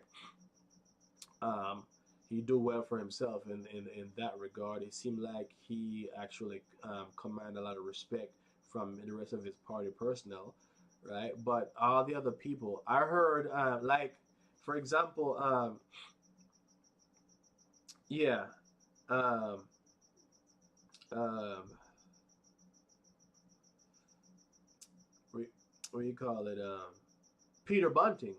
Peter Bunting was the Minister of Security before, right? I mean, as of recent, I mean, the crime was at the lowest in terms of within the past 10 years, underneath his watch. But once again, I look at trends, right? Crime was down under Peter Bunting 1 year while he was in office as a security minister, right? When he left office as a security minister and turned it over to the JLP, crime was trending up, right? So I saw him in an interview and they asked him, "What are you gonna do?" He said, "More of the same," because that was the lowest. Yes, it was the lowest. It was 1208, whatever, but it was coming. It was coming up from somewhere. It wasn't. It was. It's not like it was. It was 1208 and it was trending down. No, it was trending up. You get what I'm saying? So it can't be more of the same, Peter Bunting. So I don't like that. We may have to consider somebody else for the job if it's gonna be so. If it's gonna be more of the same, right? It cannot be more of the same because it wasn't working. Crime was trending up underneath your watch, right? It was down 1 year. 1 year. I don't remember the year. I think they came in 2012. Yeah, they came in 2012, right? And it went down 2013. 2014 and 2015, that thing was going up. That thing was going up. So it cannot be more than the same. So that's what I'm saying. One man can't run the country. The rest of the people got to be up to par or above par, right? Because I'm tired of these people coming and talking about Jamaica, being the small country and we're doing the best with what we have. No, we want innovators who can make Jamaica the best country. I think Jamaica can be the best country, and Jamaica should aspire to be the best country in terms of productivity and all the above, right? So if you're coming in wishy-washy, I don't like you. And so far, based on that, I don't like Peter Bunting for that. Talking about more of the same. It can't be more of the same. Mark Golan is not a panacea, right?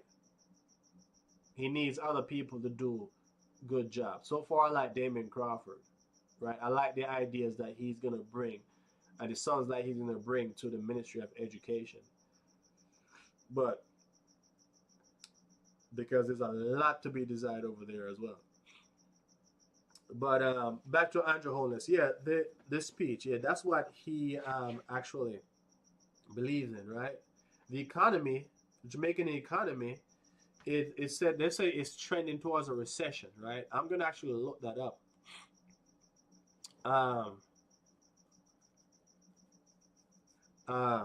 I'm actually look that up. Jamaica GDP over. Let me see.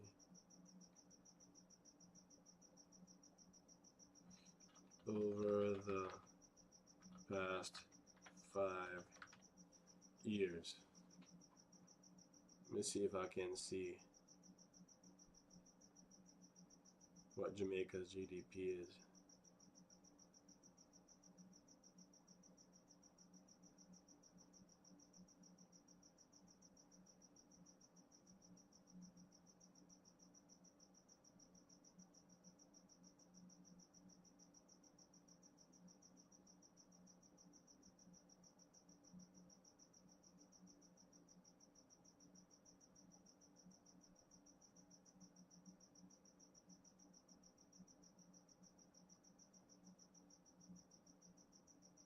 You see how they do this thing?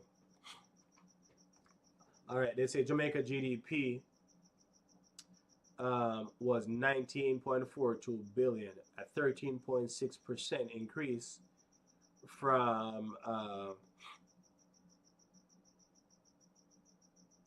2022. Jamaica GDP for 2022 was 17.16 increase. Blah, blah. 2020 decline. No. I'm trying to see a chart.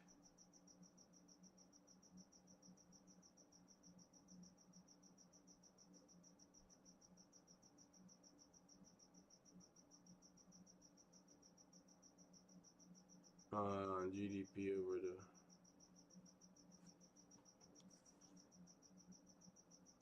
2024.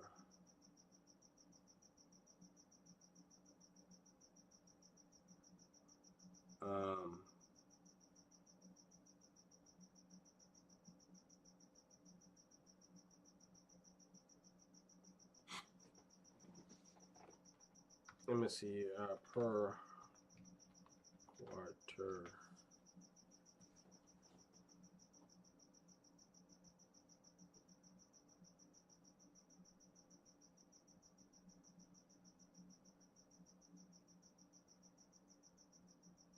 So for the second quarter this year, 0.2.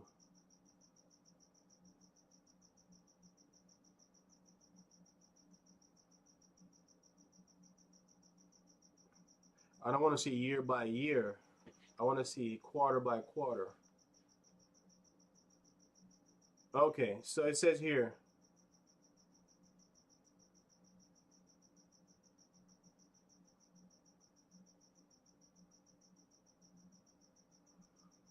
on a seasonal adjusted quarterly basis, the Jamaican economy contracted by 0.7% compared to a 0.2 increase in the previous period. The economy of Jamaica year on year, I don't want to hear year on year, I want to see quarter, because that would tell me what a recession is, if Jamaican economy is actually in a recession.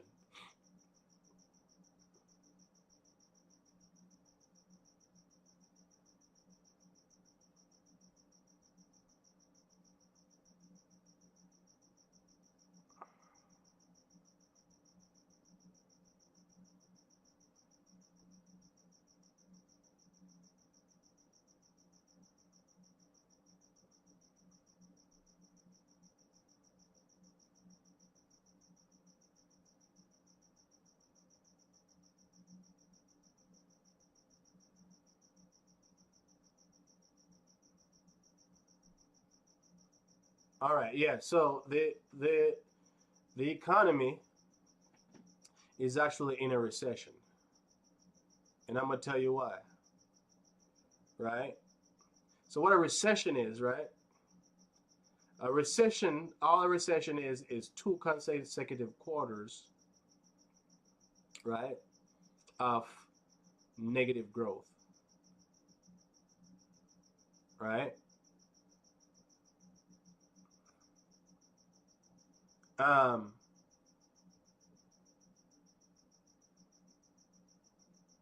yeah, two consecutive quarters of negative growth. So it says here that in quarter one it was 1.4, right? And now quarter two is 0.2,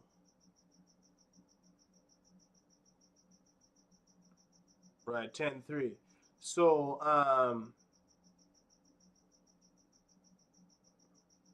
well, not quite yet. Let's see what quarter three.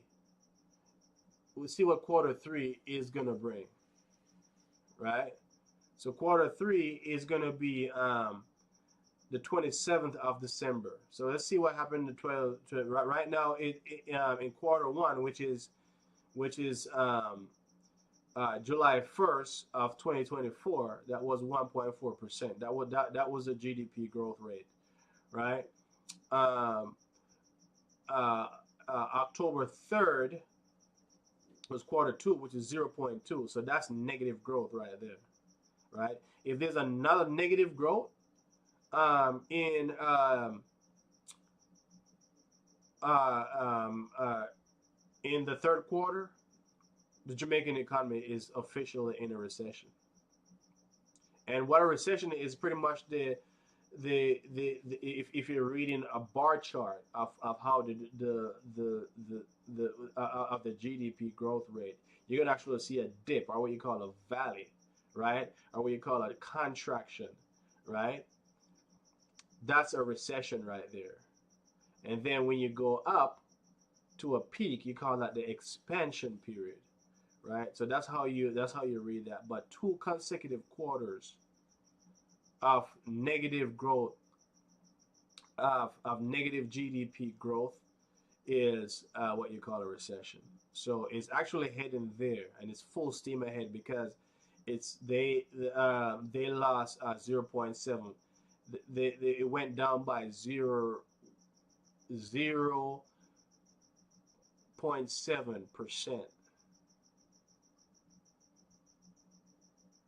right? So it's actually taking a nosedive, right? And that's what he's campaigning on, right? But and as I was saying, the difference between me and him, as it relates to a market economy, is that I understand that there is no pure market economy, and a pure market economy is that they're believing that the only force in the market is pretty much supply and demand. And there's a lot of in an economy or a market economy. There's a lot of forces. There's a lot of things going on. There's monopolies. I think there's a thing called duopolies. Let me see. Uh, Types of forces in a market economy.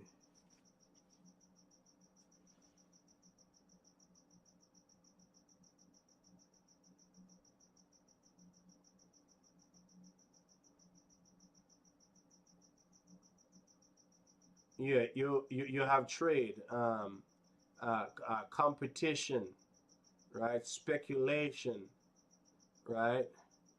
Governments, right? The stability of the government, uh, demand and supply, right? Uh, it says speculation or our expectation.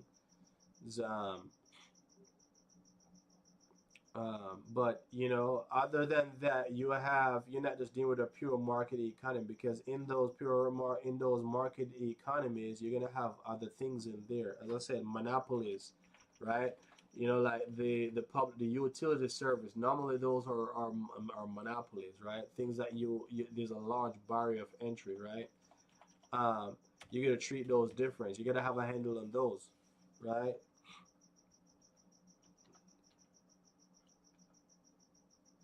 What is a duopoly?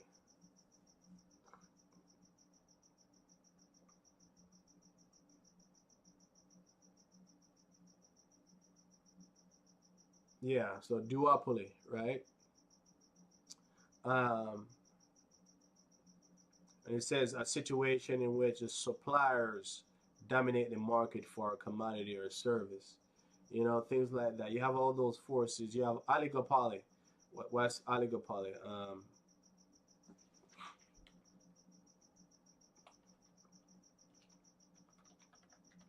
Oligopoly, they call it. Oligopoly.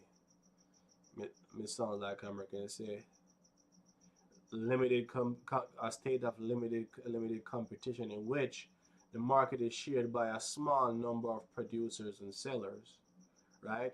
So that market is pretty much protected, and oligopoly could be like something like here, um, like big pharma, like what they call big pharma here, right? Or pharmaceuticals, right? You are able to create a type of medicine, and you are given a certain period, right, to where you kind of control the supply of that, right? Of that said product that you created, because it take a lot of research and development to come up with these things. So they give you a time to actually recover your investment and actually make a profit, and then that's when you normally have the generics, right? Which pretty much they're pretty much taking the same information and they're creating um, the same thing, right? Other people do, right? Or other suppliers do, or but um, because there's no longer a barrier to entry, right? Same thing with certain like technology products, right? certain antivirus and things like that, and certain yeah, just certain technology, right? You're allowed, because there's a lot of research and development that goes into those things. You know, the government allow oligopoly to take place, where you control or select few, you know, control that area for a little bit, and so you can make back your profit. Then, you know, that's what my interpretation. And there's other things in there, you know what I mean? So where supply and demand is the only force and all this stuff, you know, yes, and these things create kind of resistance in, you know, the marketplace. You know what I mean? It throws wrinkles in there. You know what I mean? And it kind of, it's not a smooth path. You know what I mean? So all the things that he says gonna happen if you allow, you know, the market to play out, and people gonna have more investment, and people can actually take that money and investment.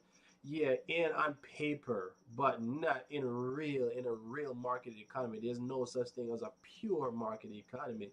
So the government need to have a hand. And then if the government don't have a hand, you're gonna have an oligopoly go on for like decades, right? Because there's nobody there to say, hey, look, um, you guys run your course. There's no oversight, you know. That's why you have SSL happening. It seems like there's nothing's gonna come of it, right? Because the market is just pretty much a free for all, and these normally happen under Republican governments too. Companies go down like hot bread under Republican governments. Not that I'm anti-Republicans, because I'm more of a conservative as it relates to finances, right? And many other things too. But um, and the thing about a market economy, it crashes too, right? What the Democrats are what in Jamaica, the Socialist Party, the PNP Party, they believe that they have to have a hand in it to where they can control the landing. It needs a break. It's kind of like if you're blowing a balloon, right? You're blowing a balloon and you're like, and you're blowing the balloon and you non-stop. After it's gonna go bow, and it's gonna pop, and you're gonna be frightened, and everybody around is gonna be frightened. It's the same thing, and we're gonna be frantic. It's the same thing if you allow the economy to oversteam. That's what Trump did. He allowed the economy to to to oversteam. That's what Andrew Holness said in that speech too. We keep the economy, the interest rates low, right? So you have access to money, but when you have access to money, right? And when you have access to money, which means that money is cheap, because the interest that you pay on money is the price that you actually pay for money, right? You go to the bank and you get a loan and you pay interest. The interest is what you pay the bank to get that money, right? So if interest rate is low, that means money is cheap. It's easy to come by. But if everybody can go in the bank and there's a little regulation, you know, everybody can go to the bank and get money. No, you have too much money in the system, in the economy. You have too much money chasing too few goods. And what happens when you have too much money chasing too few goods? You have a thing that they call inflation. Prices go up, right? It's kind of like you and that's what a market are a market that doesn't is not handled properly, a free market or an open market, or you know, marketing economy that's not handled properly is going to oversteam, and what's going to happen is going to crash. It's kind of like you drink a 5 hour energy, right? um, um,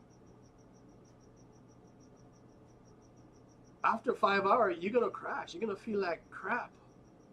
It's the same thing with a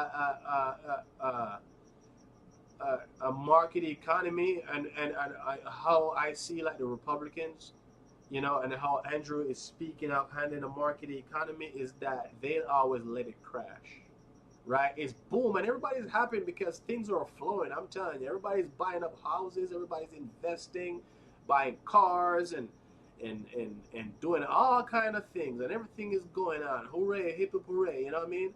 But when it crashes, people comes down hard. People lose their houses. Hey, one of the worst thing I see happen, especially in 2000, in the market crash in 2008, is when I remember this guy. I'm working beside him at an automotive place. I'm not gonna say what the automotive place was, but I was working there as a service advisor. The next service advisor me, he looked at me like, say, hey, look, man, I gotta go home. I'm like, man, it's half day. What's going? He's like, hey, look, I gotta go move my family out of my house because we're losing it. And this guy is a proud guy. You know, he was driving a Mustang Roush at the time. It was a nice, really clean, nice Mustang at the time. You know, and he had all kind of stuff. He had a truck. He has everything, man. But he lost his house because they bought their house during the boom, and all kind of irregularities was going on, and all kind of nonsense. Back then, if you have a dog, you could put him on your mortgage document. That's how easy it was to come by money at that time, right? And people lose their house because of that and lose their valuables. I've seen car dealerships turn into a freaking forest. Though, as a matter of fact, not car, not the whole boulevard. Because I don't know if yeah, I know, I just know about California here, but when you have car dealerships, you have whole avenues and whole boulevards, and I'm telling you, the whole boulevard is empty and turned into a forest, right? There was there's neighborhoods. If you walk down the neighborhoods and you yell, it echoes because all the houses in the neighborhoods are empty. I'm talking about brand new houses. People were actually trashing some of these houses because they were mad. They couldn't believe that their mortgage brokers set them up like that, and there a lot of people were mad. A lot of people were just living in the houses, squatting because they were, you know, like multinational or big investors. They were just buying, they were just selling the houses to investors. They bundle them up, as they call it, mortgage-backed securities, and they sell them off to investors, right? And a lot of the banks that went down at that time, they bought those securities, right? So it took a while for them to sort out which is which because everything is bundled up. Everything is in a bundle. They don't know. Oh, we just know that we have these securities here in a bundle, or there's mortgage-backed securities, which there's a house tied to it somewhere, which is probably going to be foreclosed, but we don't know where the house is and what and what's what. So until that was sorted out, then people were just living in the houses, or it just the house stayed abandoned for like months, if not years. You know, so these market economies, if you take your hands off of it, it crashes. If I'm a betting man, I would say every about 8 to 9 years they crash. Why? Because George Bush did 2 terms, and after towards the end of his term, the market crashed. Right? Um, there was a recession under Donald Trump, but that was kind of forced because of the pandemic. You know, people got to stop working, productivity stuff, and things like that. But it was heading there anyway because he kept uh, he kept interest rate really low, and I think he overstimulated the economy because there's more than one way to stimulate the economy. It can be in the form of stimulus, right? Um, Free money. It was $2 to $3 trillion that they gave away, you know, during the pandemic. That caused inflation because they overstimulated the economy, right? Too much money chasing too few goods, right? And it also could be like Interest rates is really low, so money is cheap, so people are borrowing a lot, you know, and not just borrowing, not just people, businesses are borrowing money too, and a lot of investments are going on and things are happening, but it ran out of steam, right? And normally unemployment, right? From what I've read, is that unemployment, you want to keep unemployment somewhere hovering around anywhere from 3 to 5%, right? Why those people aren't, even though they're unemployed, they're actually, those people are actually retraining, they're retooling. Some of those people are going to college, or they come out of the workforce, right? And they actually going to get, like, they're actually changing their careers and things like that. That's what makes up for your 5% or your 3 to 5%, right? But when you have, like, and that's considered full employment. When you have less than that unemployment, it means that the economy is running on is running hot. It's gonna oversteam, right? To my knowledge, right? Um, and that's kind of what Andrew Holness is kind of presiding over right now. He's presiding over an economy that he is boasting about lowest employment, unemployment, and things like that, but and interest rate really low. But if you allow people to run rampant, you know, and I said people in terms of, I mean, entities, right? Him himself is running rampant with borrowing these loans and free money and low interest rate loans and all these stuff, but and different entities and manufacturers and investors and developers and all these stuff, they're gonna take it while it's there. I took some of the cheap money, you know, refinanced my house when Donald Trump kept the interest low, like almost down near below zero, right?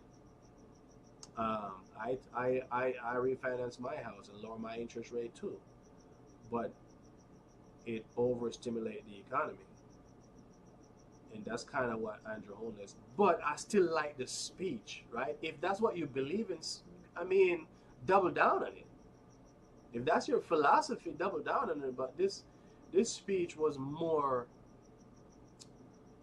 It was more of. It was more of a giveaway fest. Everything that he said, it was more like, okay, we're a caring government. The only thing was strong about the speech was that it was when he says strong. You know, because when he says strong, he says strong with some form of like strong. Gonna be strong.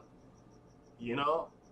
Because a really strong, caring government. You know what I mean? That's kind of how he speaks. But the guy can speak. I'll give that to him every single day, right? He can speak, right? But his tone was he was trying to come off as caring, because the people was like, hey, look, your trickle down economics or economics is not trickling down, man. We're feeling it down here. Everything is expensive on us, man. We may have a job, but it's hand to mouth. It's not, you know. Our roads are bad. It's atrocious. We don't have water. You know what I mean? You know, our healthcare is in shambles. Like, man, give us a break, do something. You know what I mean? And he was very stickler, like, hey, it's coming. Don't just be patient, and we're presenting over a really good economy, and we're managing, and we're doing all these things, and you know, now the tone is softening up because of that indicator. He lost those 2 seats in that local government election. They lost those 2 seats, and that was an indicator to both parties as to how well they're resonating with the people. So now he has to soften his tone now to, okay, we're a caring, you know, government. You know, we're gonna give you this. He even said he even said he's gonna give, you know, because they offered like what they call a reverse tax return or something like that, reverse taxation or something like that, where they gave away 20,000 Jamaican dollars, which I say it's 130 US dollars, because pretty much everything in Jamaica is sold as US dollars. It's priced as US dollars now. So I say, hey, look, 130 US dollars is what you guys got, okay? Now he's talking about there's some people out there sitting outside of the normal economy and they're doing their thing, but they're just sitting out there. We're gonna work out something for you, and I'm like, okay, you're telling. This is an election giveaway. That's what I got. There's a whole lot of election giveaways.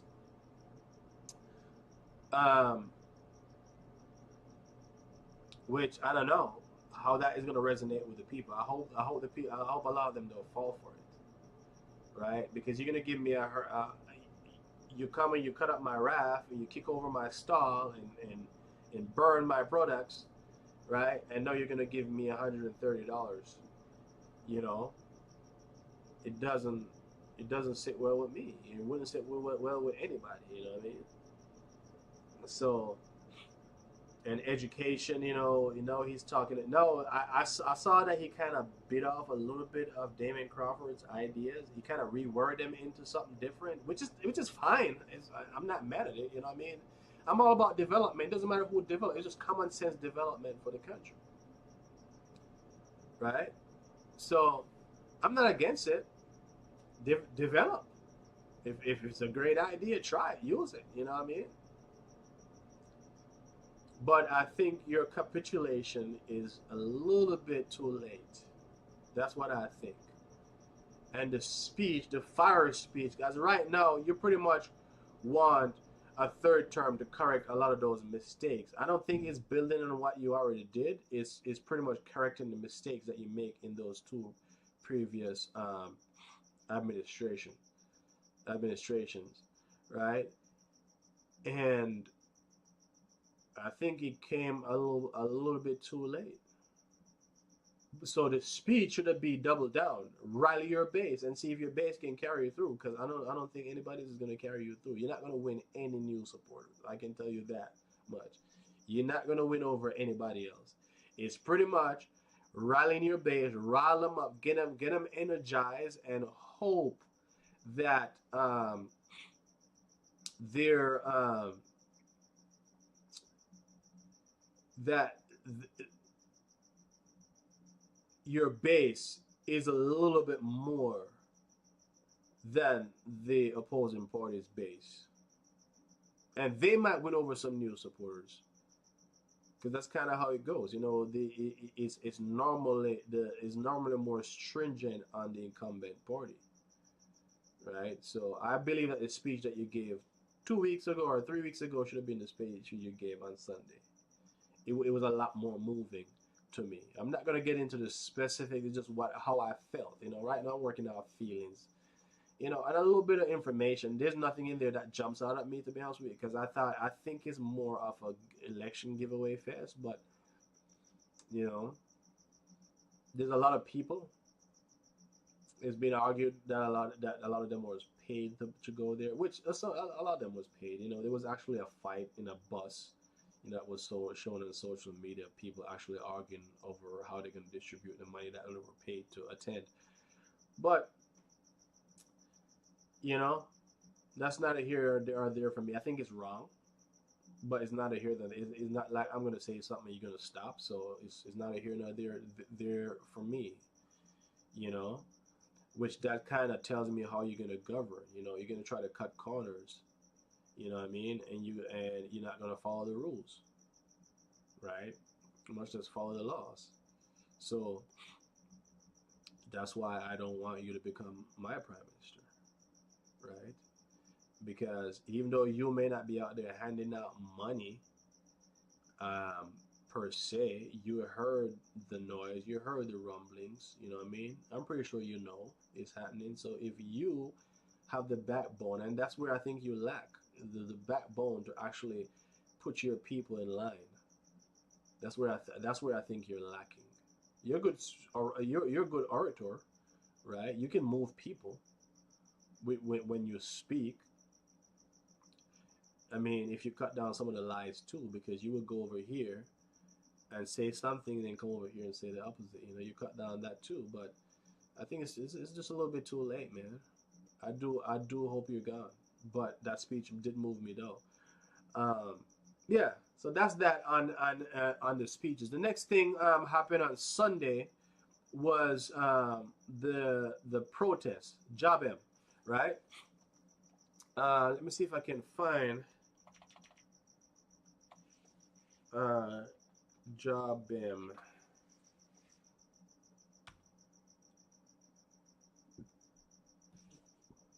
I know it's something with Jamaica Beach something.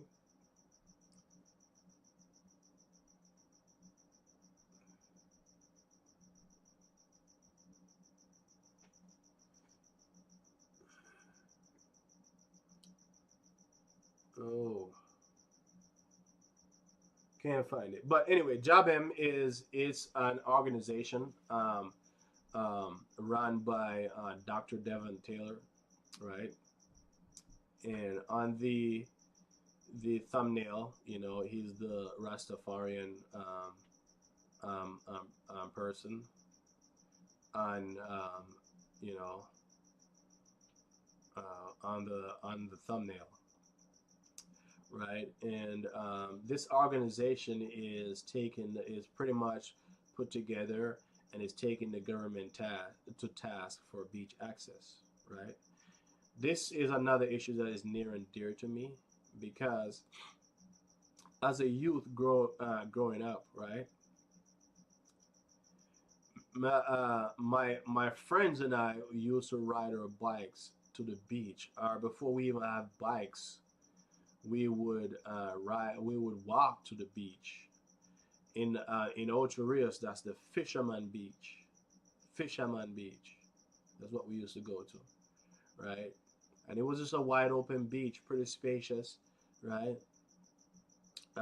Where we could hang out, swim, play soccer on the beach. You know what I mean? You would probably bring your own food, but if you don't have your food, there's little shops there, little stalls there by the where the fishermen, have their boats and everything like that.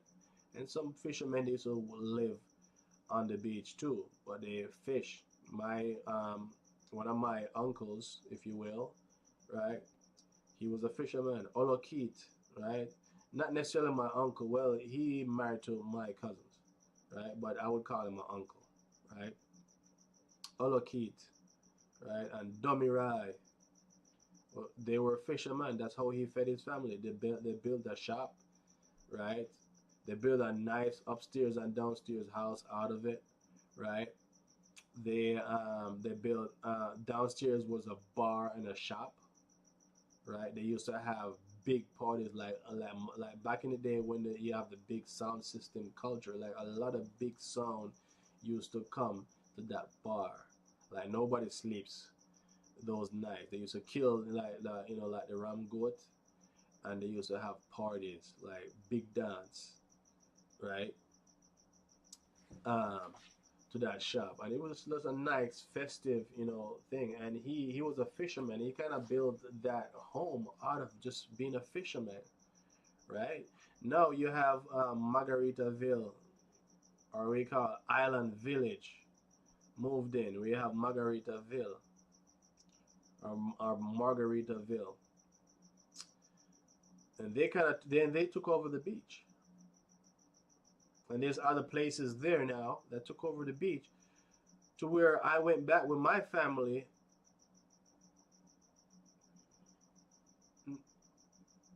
No, yeah, I took my family over there, and I was walking and I was passing through to go to the beach, and they're like, hey sir, hey, stop, stop, stop. Um, you can't go on there. You have to buy something first. So I literally had to buy a Coke or a Coca-Cola or a Pepsi, right? Not Coca, not Coca, not the snotty nose stuff, right? I have to buy a Coke to get on the beach with my family so they could enjoy the beach. I didn't even need a Coke. I think I almost peed my pants because at that time I was filled with fluid. The time I almost peed my pants after I drank the down Coke, right?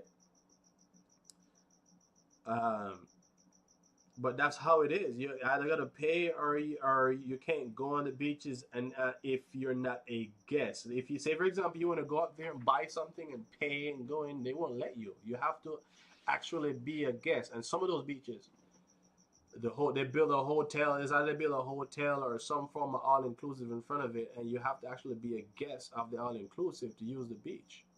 So the Jamaicans, the melanated, the people that looks like me, right? Who a lot of us can't afford to go book into a hotel to enjoy the beach. We don't have beach access, so we don't have no leisure. Leisure, you used to be able to go by the beach and just chill out, and that's just your leisure time, especially on the holidays. When it comes to like Easter holidays, right? Easter Monday, everybody's at the beach, right? Independence Day or something like that. People on the beach, right? Um, Emancipation Day, all those big holidays, people will go to the beach, right? And that's your leisure. You know what I mean? Sometimes you want to go to the beach early in the morning because if you go to the beach early in the morning, the water is just still.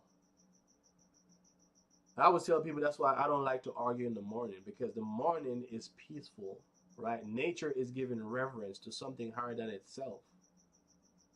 I don't know what God you might believe in. I know there's a God. I just don't specify what God I believe in. You know what I mean? I don't. I'm not trying to know who God is and how God is. I just know there's a God. You know what I mean? And I give reverence in the mornings. I don't want to argue in the mornings with nobody.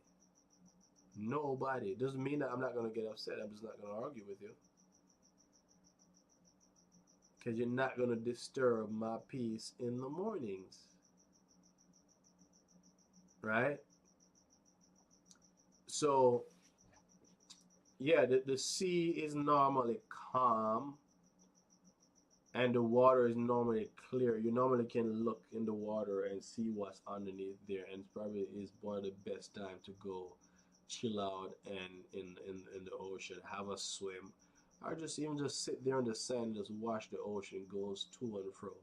You know what I mean? It's a very relaxing feeling, right? I used to go there with my friends and fish too. We go along the rocks by the pier, and we would make our little fishing rig, I mean, with rocks and can and fish line, and we wheel that thing and wheel it and throw it out, and then when the fish bite, you just pull it and we would catch fish, right? Sometimes late at night we go night fishing and we go on the pier. And then time the water looks pitch black, right? And we would go fish. You know what I mean? It used to be so free for kids like us, and we're not troubling nobody. You know what I mean? It's not like we're not even messing with the tourists, right? Some people may think that you may want to go harass the tourists for money. No, we wasn't like that, and most of us wasn't like that. We're just there to have fun and enjoy the natural resources, the beautiful natural resources of Jamaica. And a lot of things that the people don't, the Jamaican government don't understand, right? Is that Jamaica is not the most beautiful country in the world. I don't know who would tell them that. I mean, they're supposed to say that because they're trying to market Jamaica, but it is not the most beautiful place in the world. There's other people, there's other places out there that may be just as beautiful or even more beautiful that I've been to, right? Why tourists come to Jamaica is because of the people, and if you're separating the people from the tourism, you're gonna lose. I remember being in I remember being in Jamaica. Like my town is a tourist resort town, Ocho Rios, right? And during like when the cruise ships are in, the town is you can't even find a place to walk. It's packed with tourists. No, you don't. No, you see a cruise ship out there, and it's like nobody, nobody, right? Because you eliminate the people from the tourism. That's that's just sad. It's bad. You know what I mean? The people got to be involved in the tourism. So you have JOBEM, right? Dr. Taylor, let me not stray too far because I have a tendency to go off on tangents, right? They have cases in the Jamaican courts, right? Um, um, against the Jamaican government, right, to free up beach access to the people. Jamaica have over 200 and something miles, if I'm not mistaken, of beach. You know, a percentage of them are like beautiful white sandy beach. The rest of them is like rocks and stuff like that. But they have beaches that the government kind of take it away and give it to like private investors. And they're fighting to actually provide easement. They actually call it slave tourism, where you're just able to go there and work, and when you go to work at the all-inclusive resort, it's not like you can get off work one day and go outside and say, hey, look, I'm going to take off my clothes and I'm going to lay on the beach, or I'm going to go drop my clothes in my work clothes in the car, and I'm going to go back and come back on the beach. No, you're going to leave there. You're not a guest. Even though you work there, you're not a guest. You're going to leave. You're nothing. You're nobody. Right? So Jamaica is just a bunch of nobodies walking around in our own land. And basic freedoms like rights to beach access, we don't have. So you have JOBEM, they did a protest, and they're doing a protest. They did a protest at the Blue Lagoon because the Blue Lagoon was taken away. That's where they do the the the the river rafting. I think it's part of the Rio Grande, if I'm not mistaken. Yeah, it's a Rio Grande. The Rio Grande. Ever since going to like primary school or base, no, primary school, I knew that the Rio Grande is in Portland, right? And it's synonymous for rafting. Whenever they show any pictures that have any associations, whatever textbook it is or whatever book you see, as long as it talks about the Rio Grande, you're talking about rafting, bamboo rafting. That's what I knew from primary school, grade one, grade two, grade three coming up. I started grade one, I think it was 1994, if I'm not mistaken. If it's not 93, it's 94. And I've been knowing that Rio Grande, Portland, is is is synonymous with rafting. Part of that is the Blue Lagoon, right? The government went up there and they pretty much cut up these people raft and they fence off the beach because they sold it out to private interests, and they kicked the people off the beach and they put them in a corner, no, off the river, right? And there's a few other beaches up there, Boston beaches that they closed down and given to private interest, lease it out to private interest. Um, um, and the Blue Lagoon and many other beaches. I just tell you about Fisherman Beach, right? In my town, you know. I even learned on another program that they're even trying. They sold out some land to the Chinese. They're trying to divert some rivers, the Roaring River. That's if you're going towards Draxal, right? The Roaring River is going to be diverted to another river, right? And that's after you pass Dunn's River, and the Dunn's River, the Roaring River, pretty much get its water from the same source that the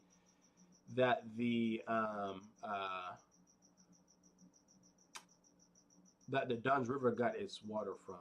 They got its water from the Bogue watershed, same area, same source, sis, right? Because there's a lot of sources up there, right? Because it's a place that I used to trample as a kid. I used to go. We used to go out to the Bogue watershed area, and we used to shoot birds, and then we go swim. And some of the water is so crystal clear and clean and pretty. Sometimes we get thirsty, we just go lay in the water and just open our mouth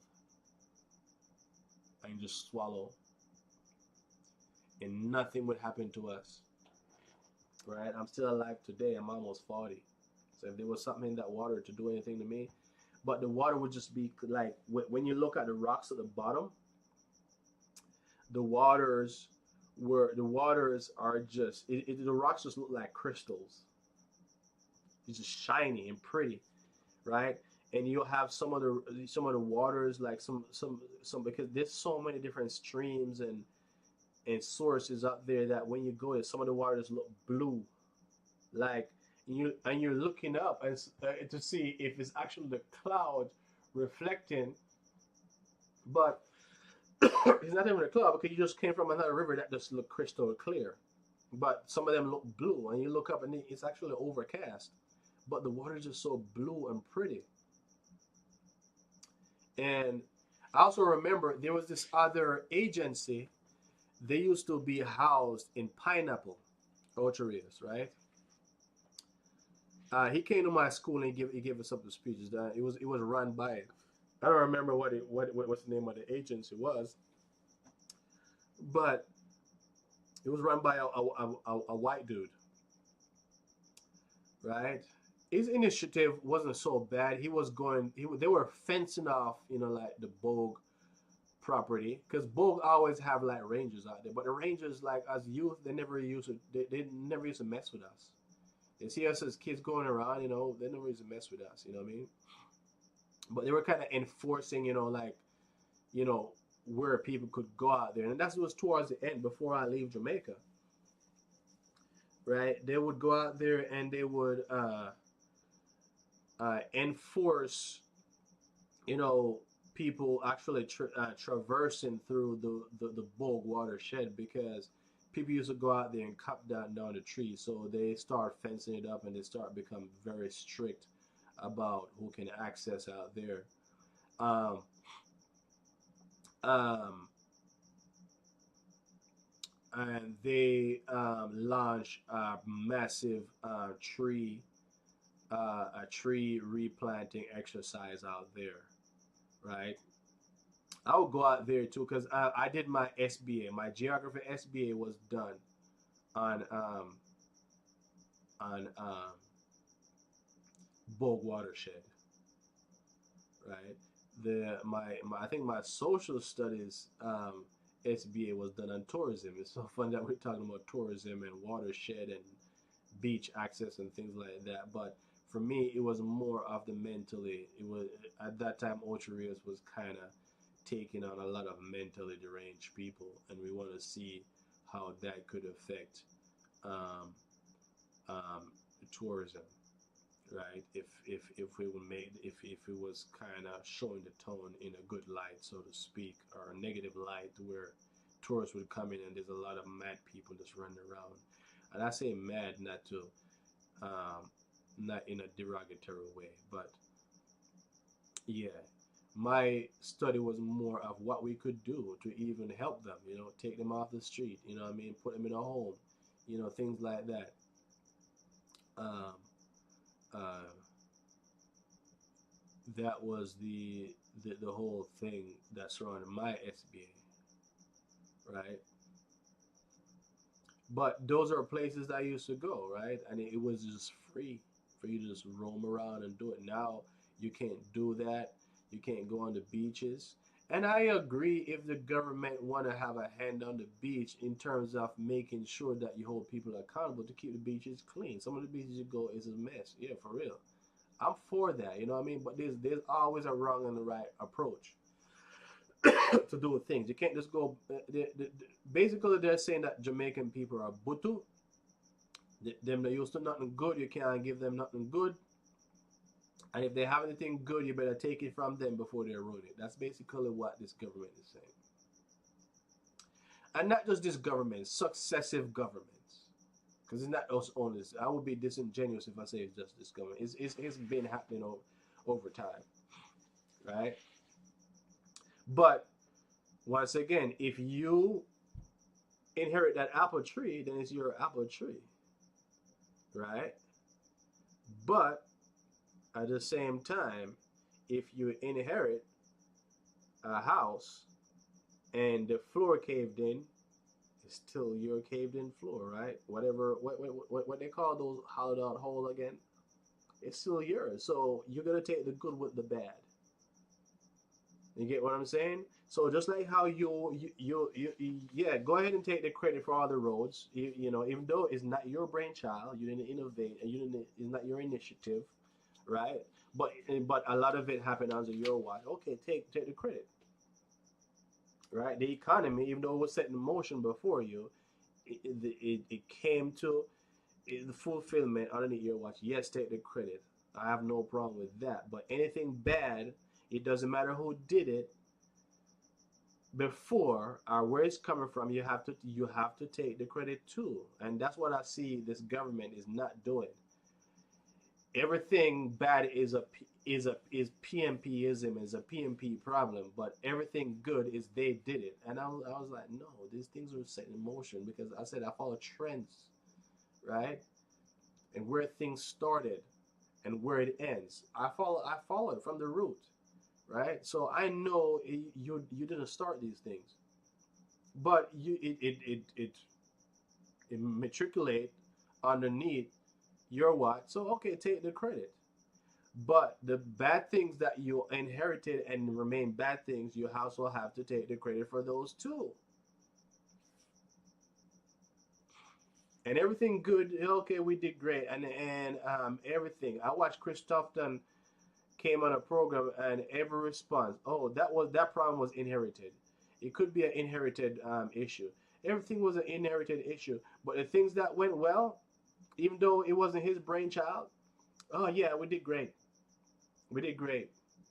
It's politics, I guess. But then you have people like me here to hold you accountable. And then the Jamaican people are getting smarter because you have a lot of people out there who are staying on top of things and they're educating the people, right? So the people are not that gullible anymore. They're not going to fall for these things anymore, right?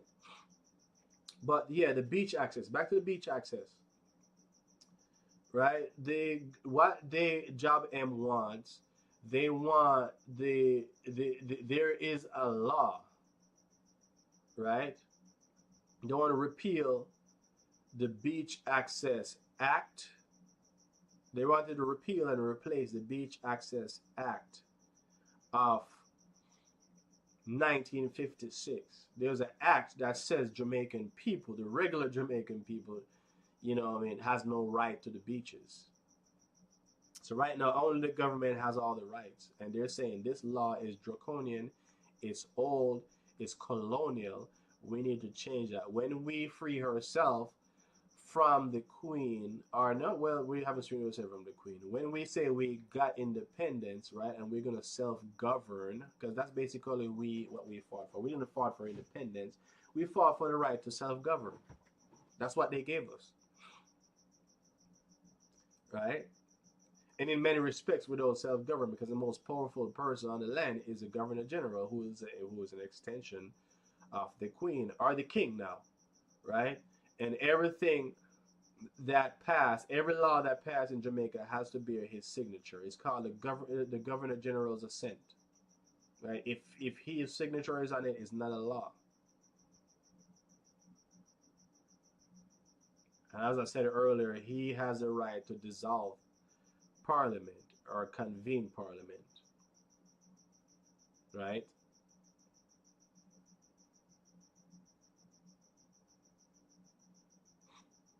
Right. So, um,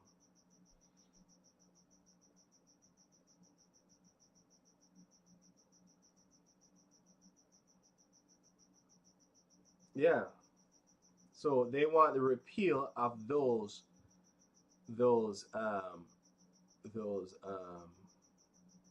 of that act, but also they wanted the they wanted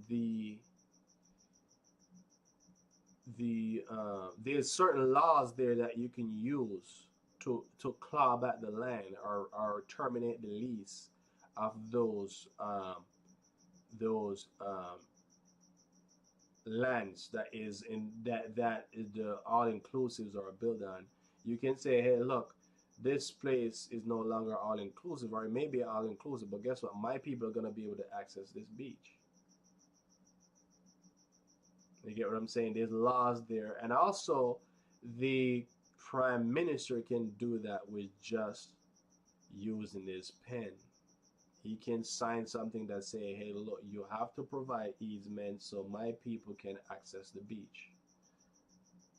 Not to say there aren't any beach in Jamaica there, because people, you know, if you're die-hearted or whatever, you know, like, oh, we can go to the beach, and we got hell shower, we got this, and we got that. No, I'm not saying that. What I'm saying is that you don't have any right, any, just a simple.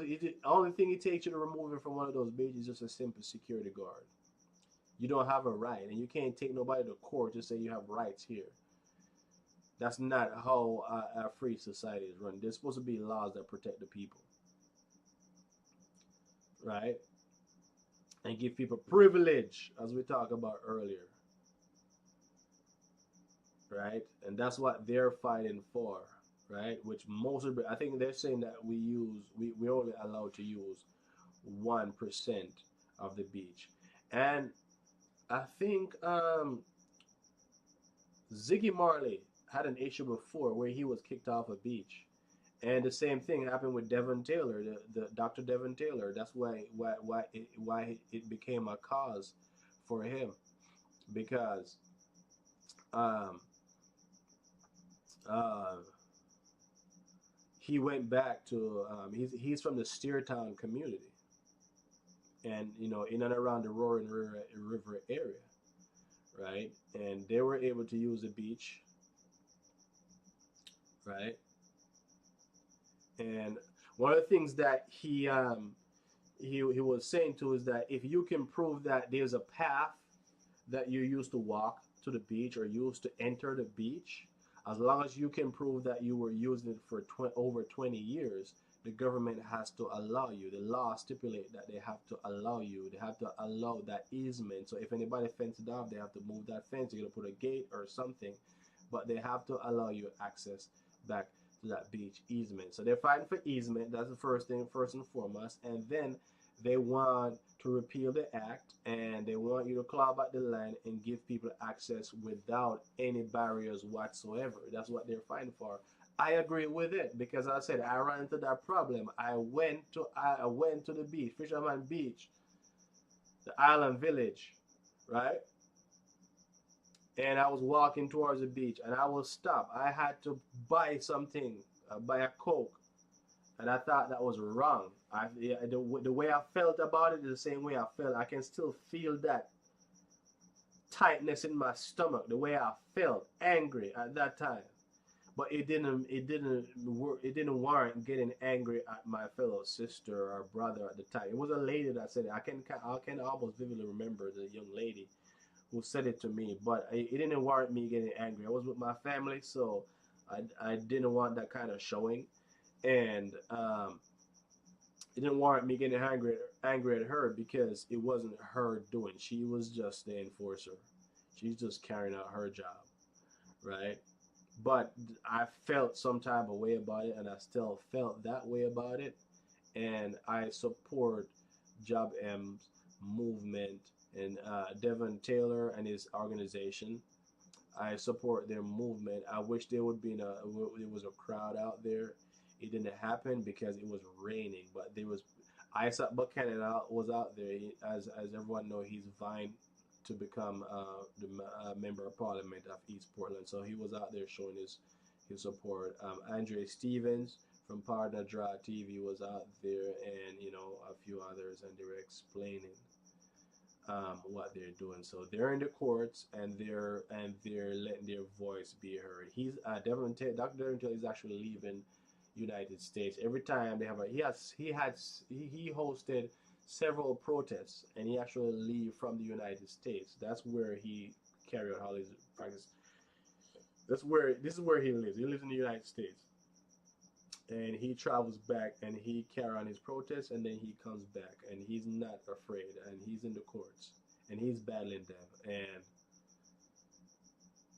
provided I'm in Jamaica while he's carrying out one of those protests, I'm gonna join him because I too stand for that kind of cause. Right? It's time for them to stop stepping into people's neck. Right? And as I said, this has been done over the years by successive governments. Um, but this government inherited a problem, and that's who we're gonna put the pressure on. I'm sorry, that's how it is. You in the fire right now. It's kind of like King Charles, right? It doesn't matter what Queen Elizabeth did. Whatever she did right, then he inherited that. Whatever he did wrong, she did wrong, he also inherited that too. So he's gonna have to bear the brunt of it. Same thing with Donald Trump. Donald Trump is gonna be the president, right? And anything Biden did wrong, you know, and that's in and I'm talking about internationally now, right?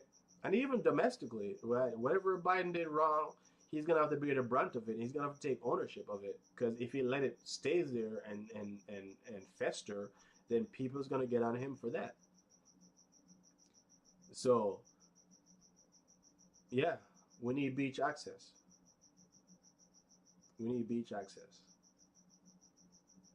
But if you want to follow the movement, is JOBEM, JOBEM, and I'm trying to find the I was trying to find the actual meaning of the acronym. What's the acronym stand for? JOBEM.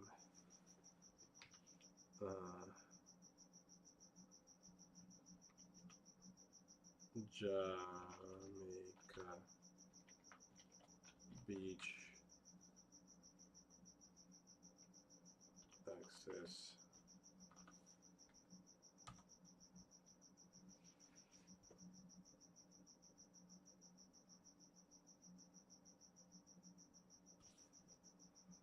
Okay, I think I might find it. Oh yeah. So it's actually two B's. I think I miss a B in my spelling, right? JOBEM, Jamaica Beach Birthright Environmental Movement, right? And I'm actually gonna show some pictures, because I've been to other countries. I haven't seen any other countries where the people don't have access, or they don't, you know, take part into the whole tourism and things like that, right? I'm gonna show some pictures, right? And let me kind of drag this over so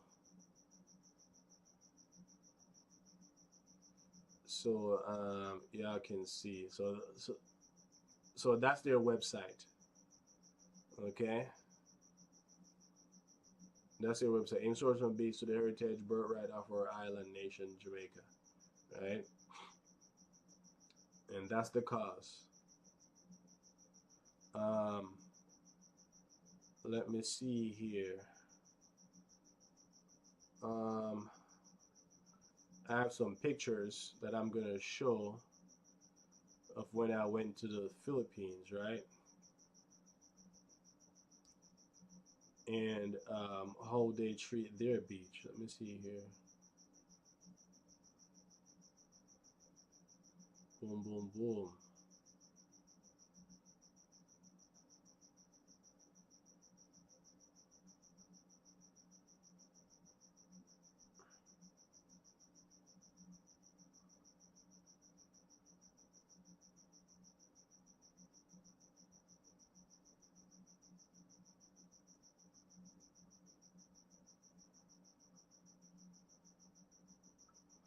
Okay, so this is the beach. This is El Nido, Palawan, Philippines, right? El Nido is the province, right? No, Palawan is the province. El Nido is like the city. Yes, right? And Palawan is an island by itself. I think it's almost the size of Jamaica. Beautiful. I think it's rival Jamaica, if not even more beautiful than Jamaica. But what I really want to show is the like look at this, right? These are the boat. These are fishermen boats. See if I can bring it across. Right. Oh yeah, my officer. Right. Do you see these boats right here? These are actually fishermen boats. Let me see if I can zoom it in. Yeah, these are fishermen boats right here. Right? Yeah, we're actually taking pictures. We just arrived at the beach, but as you can see here, the hotel. These are hotels and restaurants, and yeah. in other places, but there's a wall right there, and you see right here, this little open gap right here. That's an easement. Pretty much all of these hotels right here, you can walk through their property and enter the beach. These are actually Filipinos, and they have their fisher boats where they fish probably early in the morning, but the rest of the day they're running tourists to the island because there's a bunch of little islands in this. Philippines has about 7,000 islands. 7,000 islands, right? Around this big island, there's a bunch of little other islands that in Jamaica we probably call them keys, right? Um, but yeah, and these boats right here, these boats, yeah, but yeah, as I was saying, this gap right here, right, is easement. You can walk through this hotel right here if you want, right?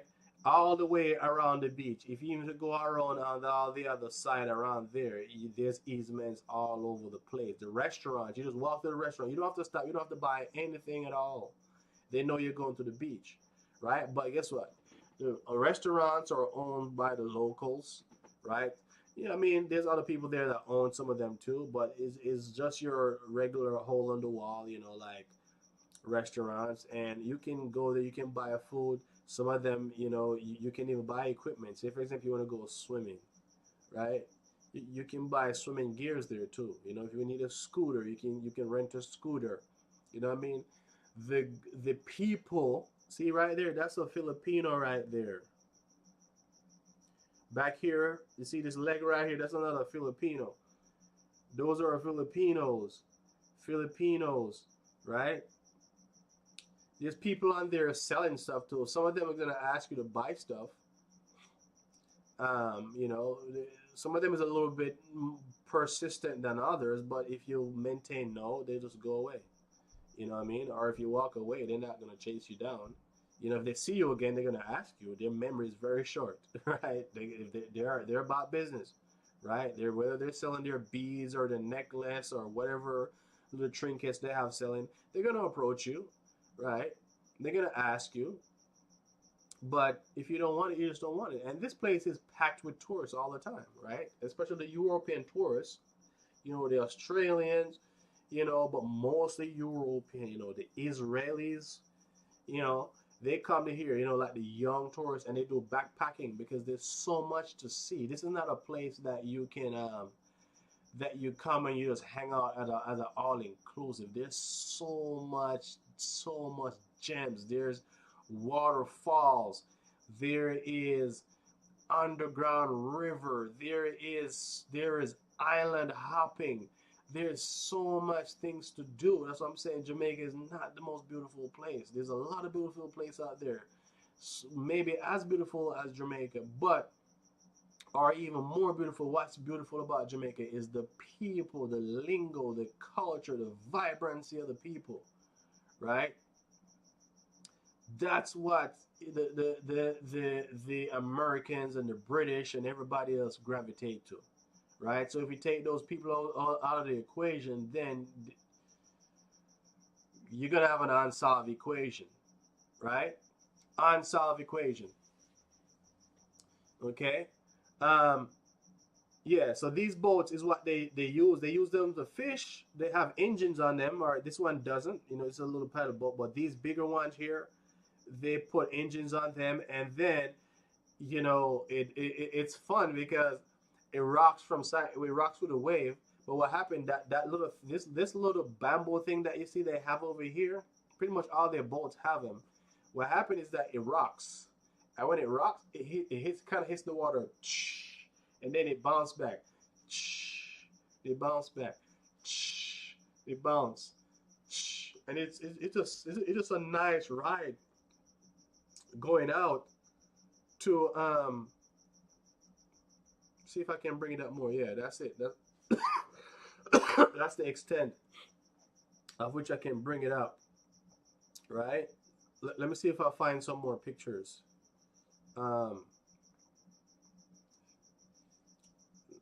Let's do this. Ah,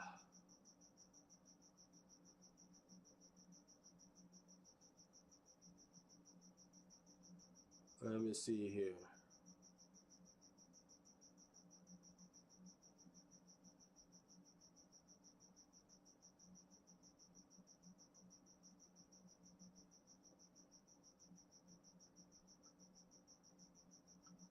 All right, here is another one, right? Man, look at my face then compared to now.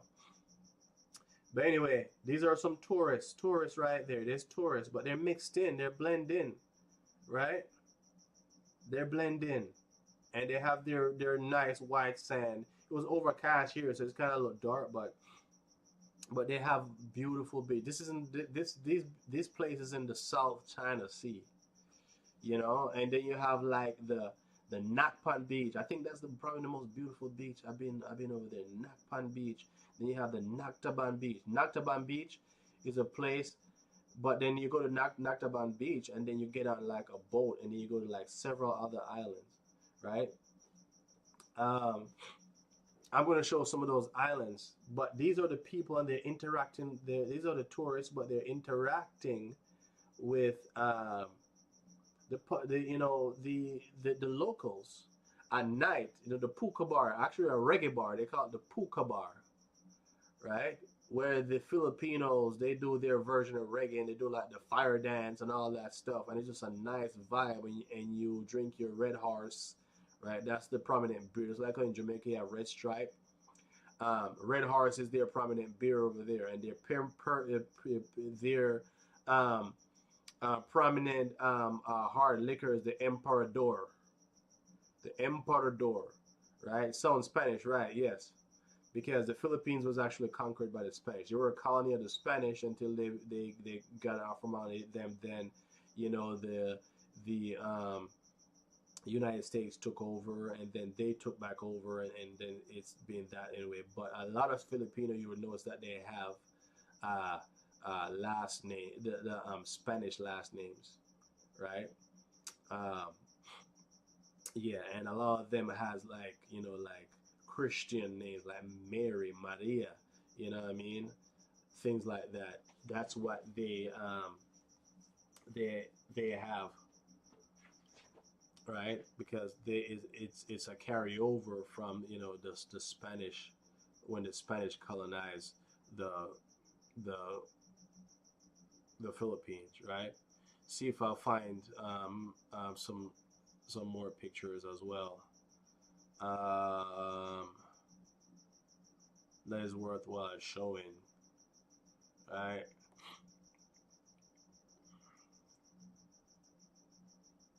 No, actually, Naktaban Beach, Naktaban Beach is where you go to like do um, surfing. Surfing is what you do at Naktaban Beach because it's very wavy. It's a wavy kind of beach. Um, it's almost like if you go to like if you're in Jamaica and you're on the north coast and you go to like Rio Nova Beach. Rio Nova is in uh,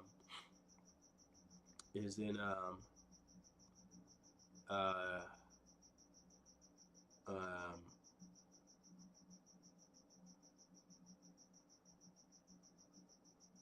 Toro Isles, St. Mary, right? So I'm gonna show this one, right? This is this one is a what do you call it? This one is a fisherman's beach, but right here, the significance of this one is uh, it's actually a this one is actually a memorial, right? And in World War II, right, the Japanese occupied this island, this part right here, this port right here, and they captured the American soldiers, right? Um, and they were using, like the American soldiers, the ones that they captured, as pretty much like servants. They're using them to work around the camps and do like things like that. But what happened is that they have a dig a trench. When they caught wind of um, when they caught wind or they heard that the Americans are coming to rescue them, they pretty much put them in the trench, cover them up, and light them on fire. There was actually two American soldiers that actually escaped from here. They actually swim across here and went all the way over there, right? One of them though, they don't know where the other one went, but the one of them though, he actually wrote a book about the event because he was lit on fire. But there were people, you can imagine people running and screaming. You know, the soldiers running and screaming, and a lot of them was jumping off in the water here while they're on fire. And that's what he did. And he escaped out over there, and he was rescued by, you know, his fellow American, you know, and he wrote a book. So they made this whole place a memorial. Let me see if I'll find it. Let's see if I'll find it. Yeah, so we just went there when we were on deployment, and we went to clean this place up, right? And that was like a group picture after we cleaned up. And this is kind of some of the memories and stuff like that, memory stuff. I think this is the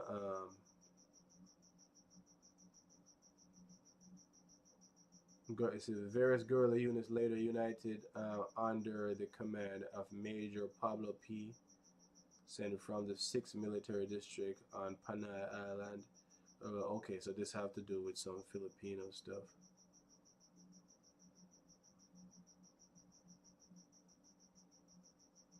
And yeah, so Last Man Out. This is the book right here. So anybody who want a good read, Last Man Out is the book. And this she says dreadful memories is when they're actually covering, you know, speaking about, you know, the soldiers.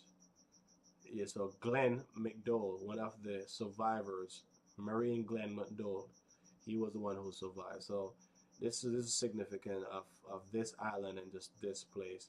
But anyway, that's not what I want to talk about.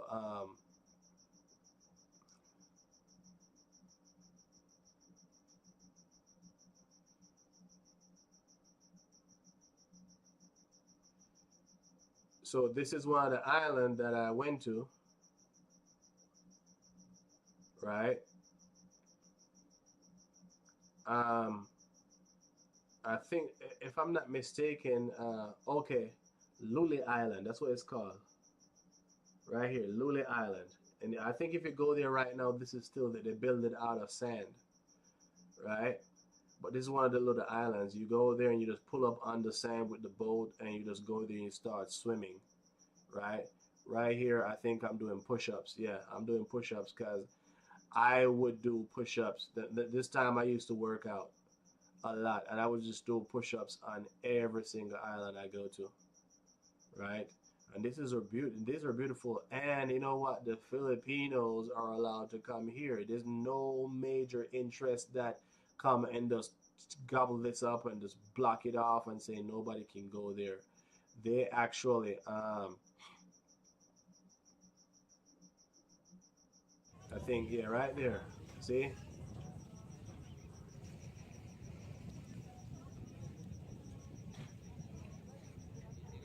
I'm doing some diamond push-ups there,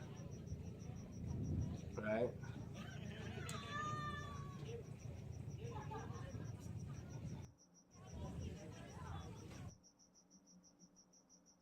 Stop.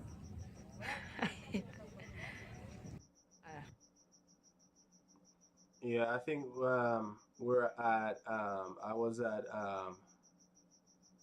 Honda. No, this is projects. I don't want to show that. Yeah, but that one is Honda Bay. Yeah, Honda Bay, right? And you take this here and you go to different islands, right?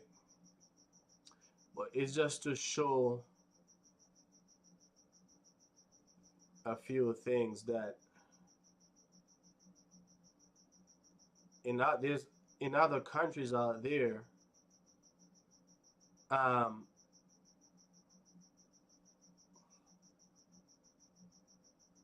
in other countries out there, the populace or the populace, they're able to interact with the island, or with the beach and with the natural environment. I know there's something else here that I'm trying to show.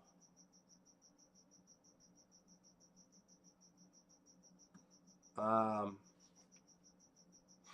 this one was a waterfall.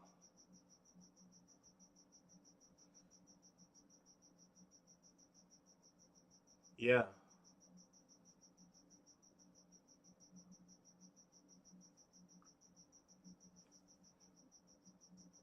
So this one is a waterfall, right? We'll just go hiking on the waterfall, and there's spots there that you can swim.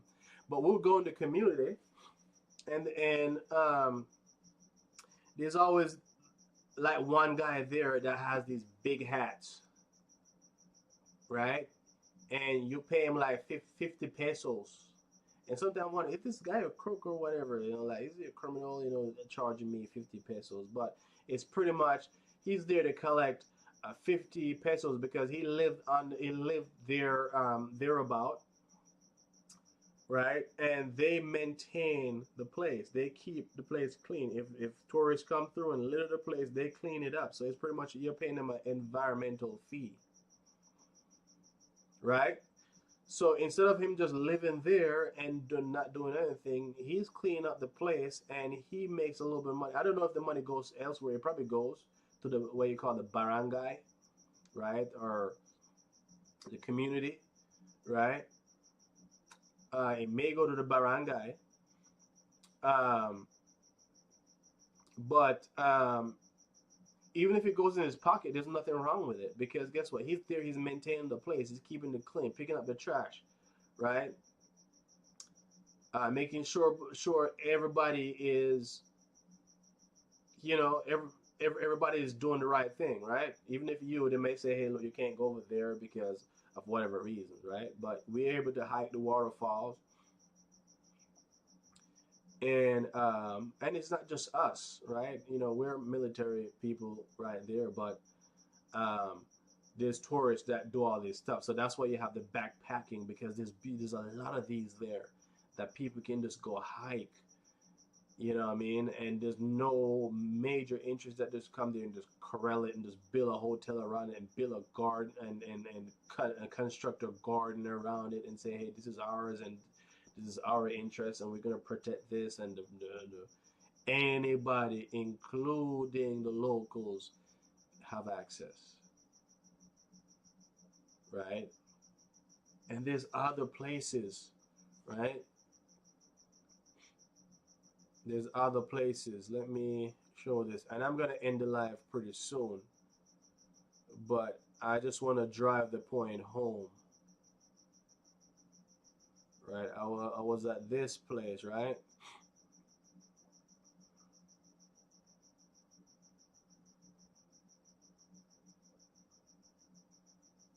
This place is in a place called East Timor. Right? And this place have a lot of history. Right, that I'm not going to get into. Probably one day when I feel like it, I'll tell the story about yeah, East Timor or Timor-Leste. But as you can see right here, I'm hiking up, and this is on top of a hill. Right, I think I'm by the beach right here. No, I'm actually on top of the stairs. I can see the stairs behind me right here. The stairs are behind me right here. But right here, this is a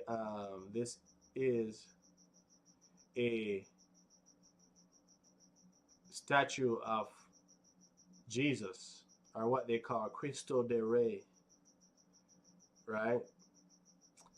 And if you go actually up to the statue, the Jesus is actually standing on a globe, like he's standing on top of the world, right? And this is a statue that was built for the Timorese by the Indonesians, because this island, this entire Timorese island, or the island, is split in half. Half of it, just like you have Haiti and the Dominican Republic, right?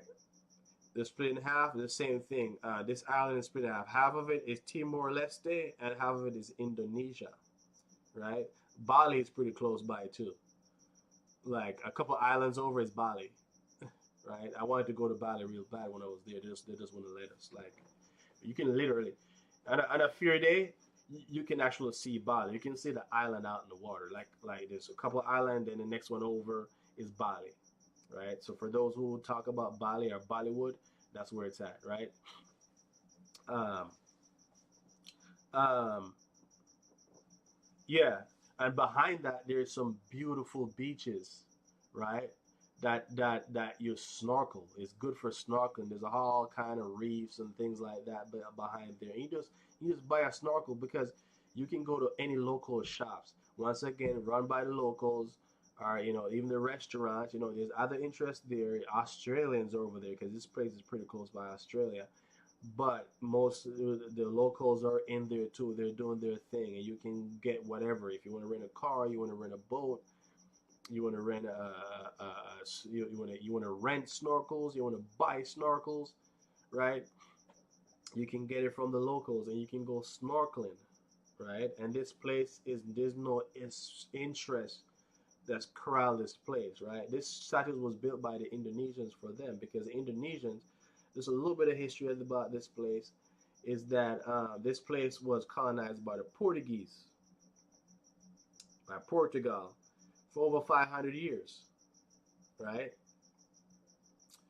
Um, they got independence from Portugal. I think it was 1978,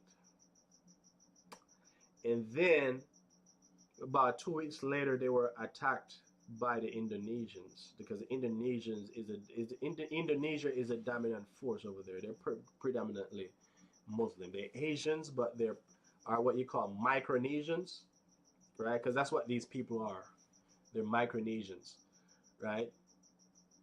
Um, yeah, that's the better term for them, Micronesians. Um, and they got attacked. They come in with all their war planes and all their war technology, and they pretty much conquer these people and have them under brutal occupation for about 25. I think it's 24. If it's not 24, it's 25 years of brutal occupation, right? They wanted to dominate them, and they want to take over because they have a lot of natural resources. They have oil. They have, yes, they have oil. A lot of oil, a lot of it too, right? You have gold, coffee. They have a lot of coffee. Like even the Starbucks coffee that you drink, a lot of those coffee is actually imported from this place right here, right? Timor Leste, right? They have uh, we call that thing that you put on your like your countertop, like Martin, is it marble? I think it's, if it's not marble, there's another term, right? They have a lot of that too, right? A lot of natural resources that they have, and a lot of beautiful beaches. But the beaches are free. The beaches are free. Nobody has to pay nothing and go through nothing and jump through any hoop or whatsoever, right? you know. And sometimes people don't mind paying, right? Like I wouldn't mind going to a beach if I know if I know that this is an environmental fee and it's gonna clean up the beach and it's gonna go. But when I know that money is going to special interest and the moment it goes, it's gonna leave the island, and then my people are treated like shit, like slave. I don't want to give him my money. You know what I mean?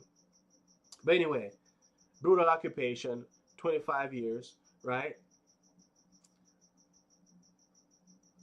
One of the things, or the gift that the Indonesians gave him, was this statue right here of Jesus, or what they call Cristo de Rey.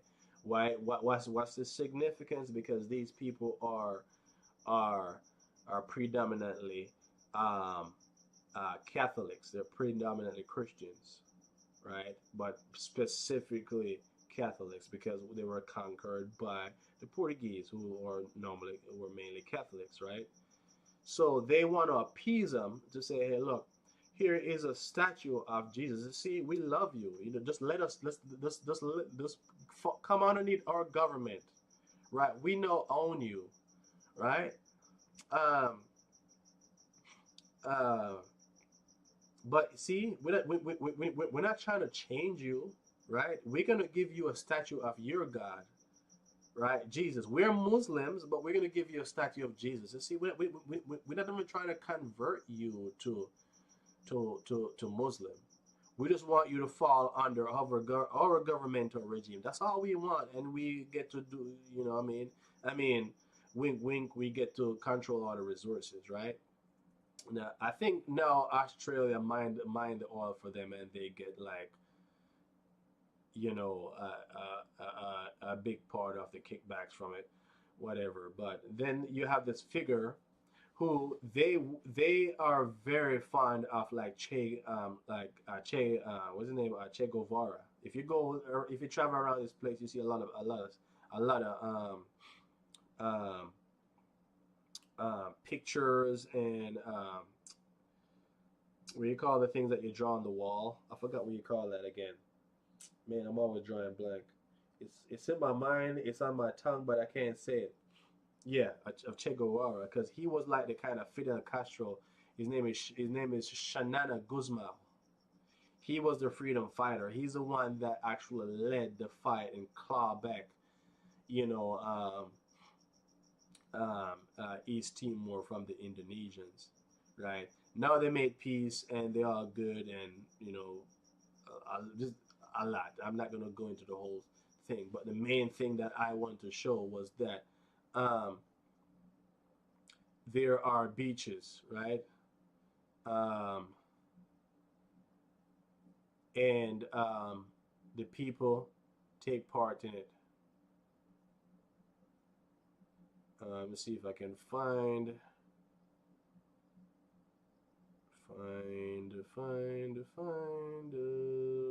Yeah, yeah, yeah, yeah, yeah.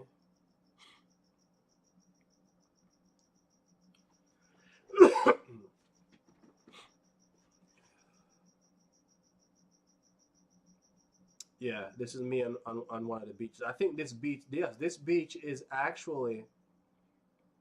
Oh, let me show it. I'm not actually showing it. Yeah, this beach is actually one of the beaches behind the statue, right?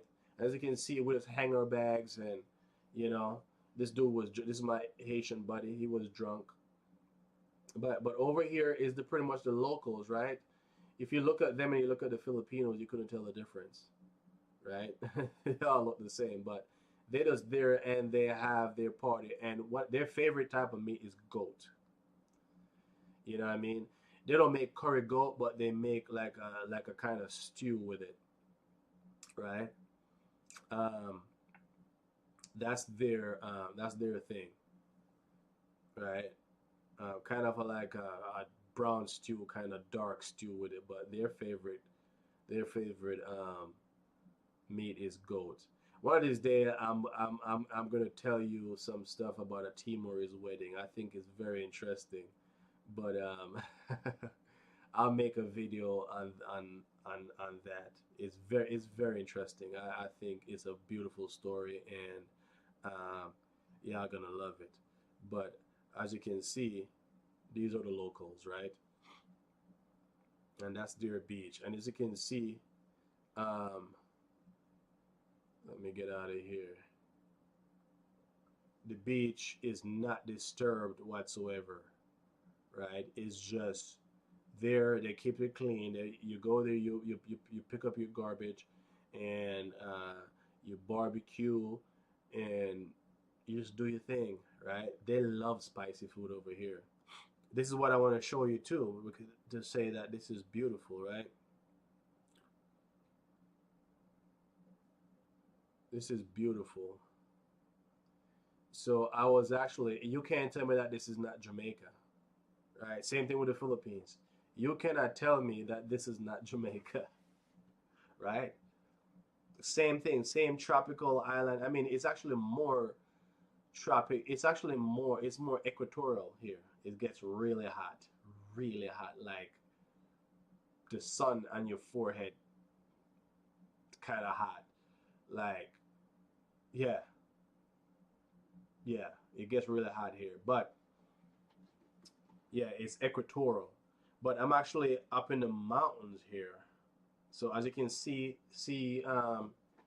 here is a cloud, and I am actually refurbishing a school up here, taking off the roof, putting on new roof, getting the paint off the wall, patching up the wall, you know what I mean, laying out tiles, a whole shebang was going on up here. So this is actually a mountain, on top of the darn mountain. We're up in the clouds, right? And the people up here, they're more uncivilized. And when I say uncivilized, it doesn't mean that they're dumb or anything like that. It's just that they more live off the land, right? And but they're more friendly, right? They give you everything, and these people, what they give you as gift, they give you a cigarette. It's a form of endearment because they smoke, right? So they give you a cigarette as a form of endearment. So if you're in them and you gotta sit around, you gotta smoke, you have a conversation, right? They Some of them you can't understand because they speak a different dialect. It's called Tetum is their native dialect. Tetum. But they also speak if you they also speak Portuguese, right? But if you go down on the flat, down the town, you know, a dilly. If you ever term dilly, yeah, dilly is the capital, right? You know, they speak Portuguese. They also speak Spanish. They speak English, and they speak um, Tetum, right? That's their like if they say good morning, say dia kalai or something like that, you know. But in this village up here, they have a chief. So like I was leading the project up here at one point, and I used to come in and I used to talk to the chief if I need anything, you know. I mean, if even if I need help, because sometimes I need help from the locals, right? Um, um, you you go talk to the village chief and he will point you here. He will point you in the right direction. But they're very friendly. They have this kind of leaf that they chew on. You chew on it and it gets like kind of red. So you see some of them, their teeth is red because they chew on this leaf, and it's kind of like it give them like some form of a buzz, right? That's one of their customs. I mean, they chew on those leaves all over, but if you go into villages, you will see them do it a lot in the village. But this is beautiful, I'm telling you. And down here, there's an ocean line. When it's cleared up, you can see the ocean line, especially when the sun is shining on the ocean. Man, it's one of the most beautiful views. Right, and up here is kind of cool because it's windy, and as I said, we're up in the sky. It's very windy and treacherous coming up, but they get their stuff up there. So things like that, you actually rely on the locals. We as Americans, we don't even try. Uh, and then we see this lone. When I went up there, we saw this lone American there. He was a member of the Peace Corps. So they're in those out there doing their thing, but he lived out there with them to the point where he speak their dialect. That was amazing, right? But this is just to show that Jamaica is not the only beautiful place out there, man. We have to realize that people is everything, right? Or people is everything, and that's what Jamaica need to in re we need to hug that up again and reinvest in our people, both on a spiritual, in a caring way, in a physical way, and in a financial way. And that's what people attract is the Jamaican culture, right? And Jamaican culture is being absorbed everywhere you go in the world. Even here, I went to a reggae night. There's Bob Marley pictures here. And a lot of people talk about Michael Jackson. I mean, Bob Marley, bar none. I'm telling you, because I haven't seen. I'm not saying they don't play Michael Jackson music, but I don't see no pictures and no man. It's an M word. I just can't say it. Monument. No, not monument. I can't remember the name. Right. I don't see any of Michael Jackson pictures drawn anywhere here, but there's Bob Marley drawn all over the place here, right? A place deep into the Pacific, you know, um, Micronesia, right? And Jamaican culture. I see people wearing dreads here, and when I tell them that I'm a Jamaican, people love me here, right? I remember, yeah, like 5 years later, right? I went to my friend's daughter birthday party, and he has a friend that was at the party who is Jamaican that went over here on deployment. And when he met me, when my buddy introduced her, he's like, "Hey, that's you, man. You're famous, bro." I'm like, what do you mean? He's like, man, you're famous over there in Timor, man. Like everybody talks about you over there because I ain't gonna lie, I was very popular over there. One they find out that I'm Jamaican and I treat them like people. You know what I mean? A lot of people, they treat them like nobody because what I mean, because of what they've been through, and the fact that they speak English, but they don't speak it like as fluently as us. So when you tell them something, they're processing it actually in four different languages. They're processing. You tell them, "Hey, go grab me this." They're processing that in Tetum. They're processing it in Portuguese, in Spanish, and in English, and they're gonna spit it out back as English. It's a lot, So I always tell my people, man, that hey, look, they're not dumb. We're the dumb ones because we only communicate in one language. They're actually processing whatever we tell them in four, and they're spitting it back out in a way that we can understand it. They are the smart ones, not us. They're the smart ones, yeah, not us. So that's what I normally tell my people.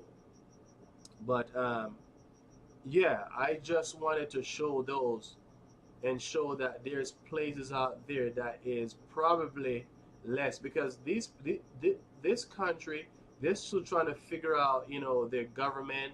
They just start they don't have like the major highways like we have in Jamaica. As a matter of fact, they just started when I was over there, like north and south, east and west. They were digging up the place and they were just getting around to start some form of development because whatever um revenue they're getting from their oil and their coffee and and their or whatever other resources that they have, they were barely getting ready to like putting it into like the development, and they were actually doing it. They were doing it in a major way, right? But this place, you can see that it was ravaged by war. They can't even figure out who owns what because the Indonesians kill